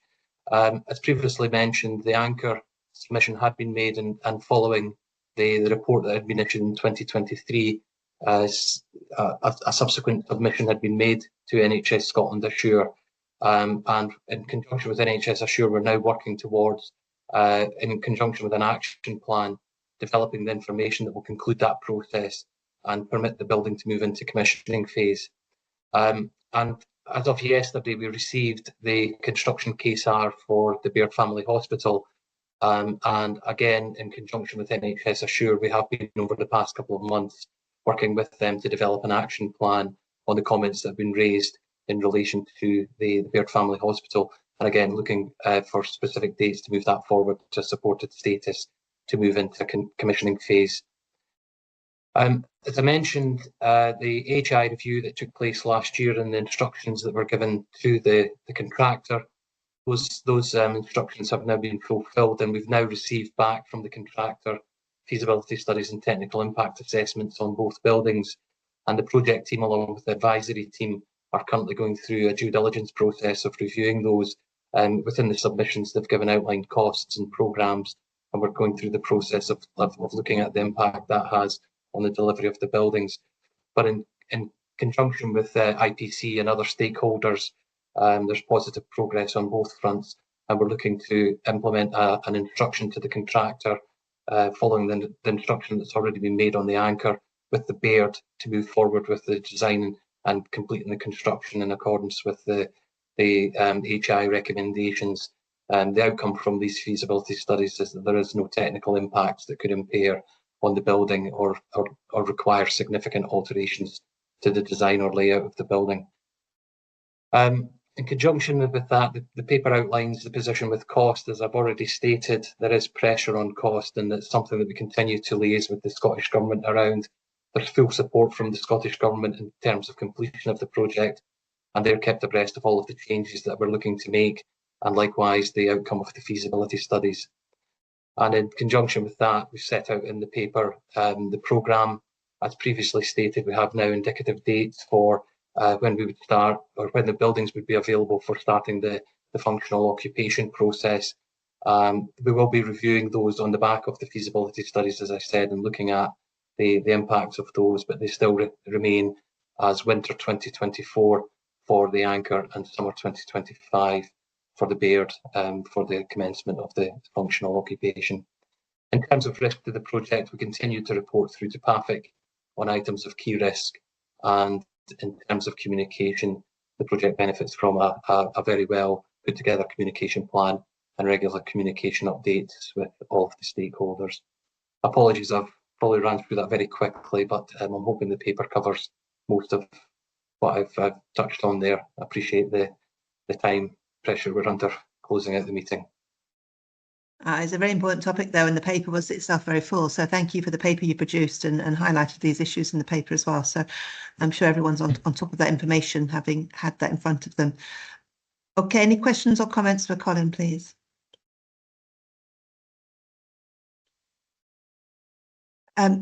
Dennis, please.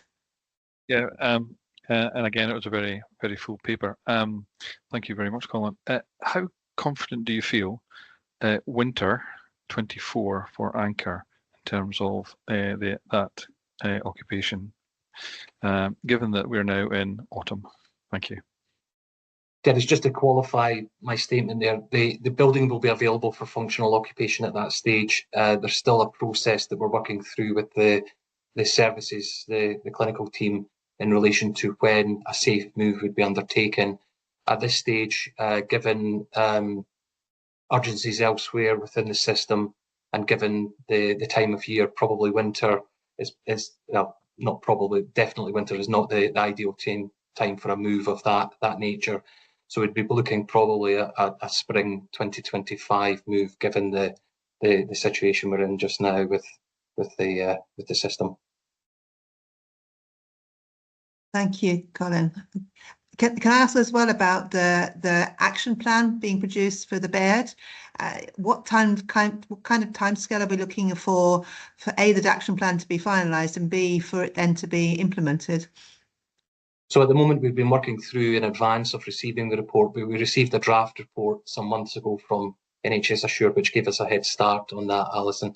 And the position is we'd look to conclude that hopefully within the coming weeks, and we have a timeline of 4 weeks from agreement of that to submit all of the additional documentation that's required. You'll see that the process of KSAR submissions is very, very much an iterative process, and I've possibly said before in this forum that other projects have or will have had the benefit in the future of having gone through KSAR from the inception of the project through the initial agreement, outline business case and full business case stages, This project differs in that the KSAR was only implemented at construction, so we've had to effectively backdate a lot of information right back to what we would have submitted as a board through the IAOBC and FBC process and include that. So it's quite a considerable amount of information that has gone, and along with that, the legacy of obtaining information which could be up to 6-7 years old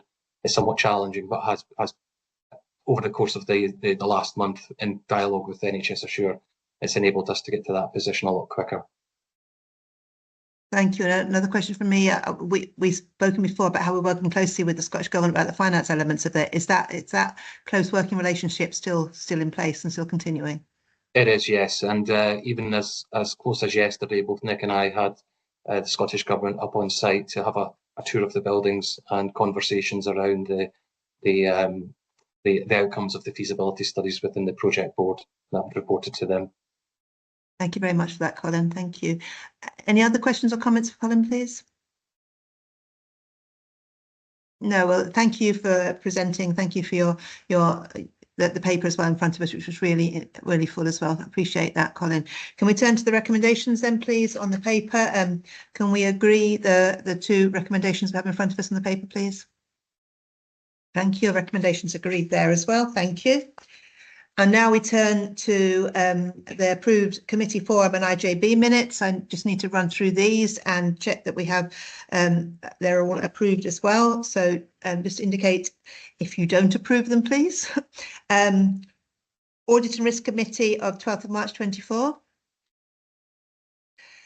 The NHS Grampian Charity Committee 5th of April. The Clinical Governance Committee of the 14th of May. The Performance Assurance, Finance and Infrastructure Committee, there's two of those, 17th of April first, and then the 5th of June. Population Health Committee of the 31st of May. Staff Governance Committee of the 24th of April first, and then the 6th of June. Thank you. And then the forums, the Area Clinical Forum, the 1st of May 24. Thank you. The Grampian Area Partnership Forum, 16th of May 1st. Then the 20th of June and the 18th of July. And the Integration Joint Boards, Aberdeen City, IJB, the 7th of May. Aberdeenshire, IJB, 29th of May. Murray, IJB, 30th of May. Okay, so all those papers are approved. I didn't see any indications otherwise on any of those papers. Thank you very much for those.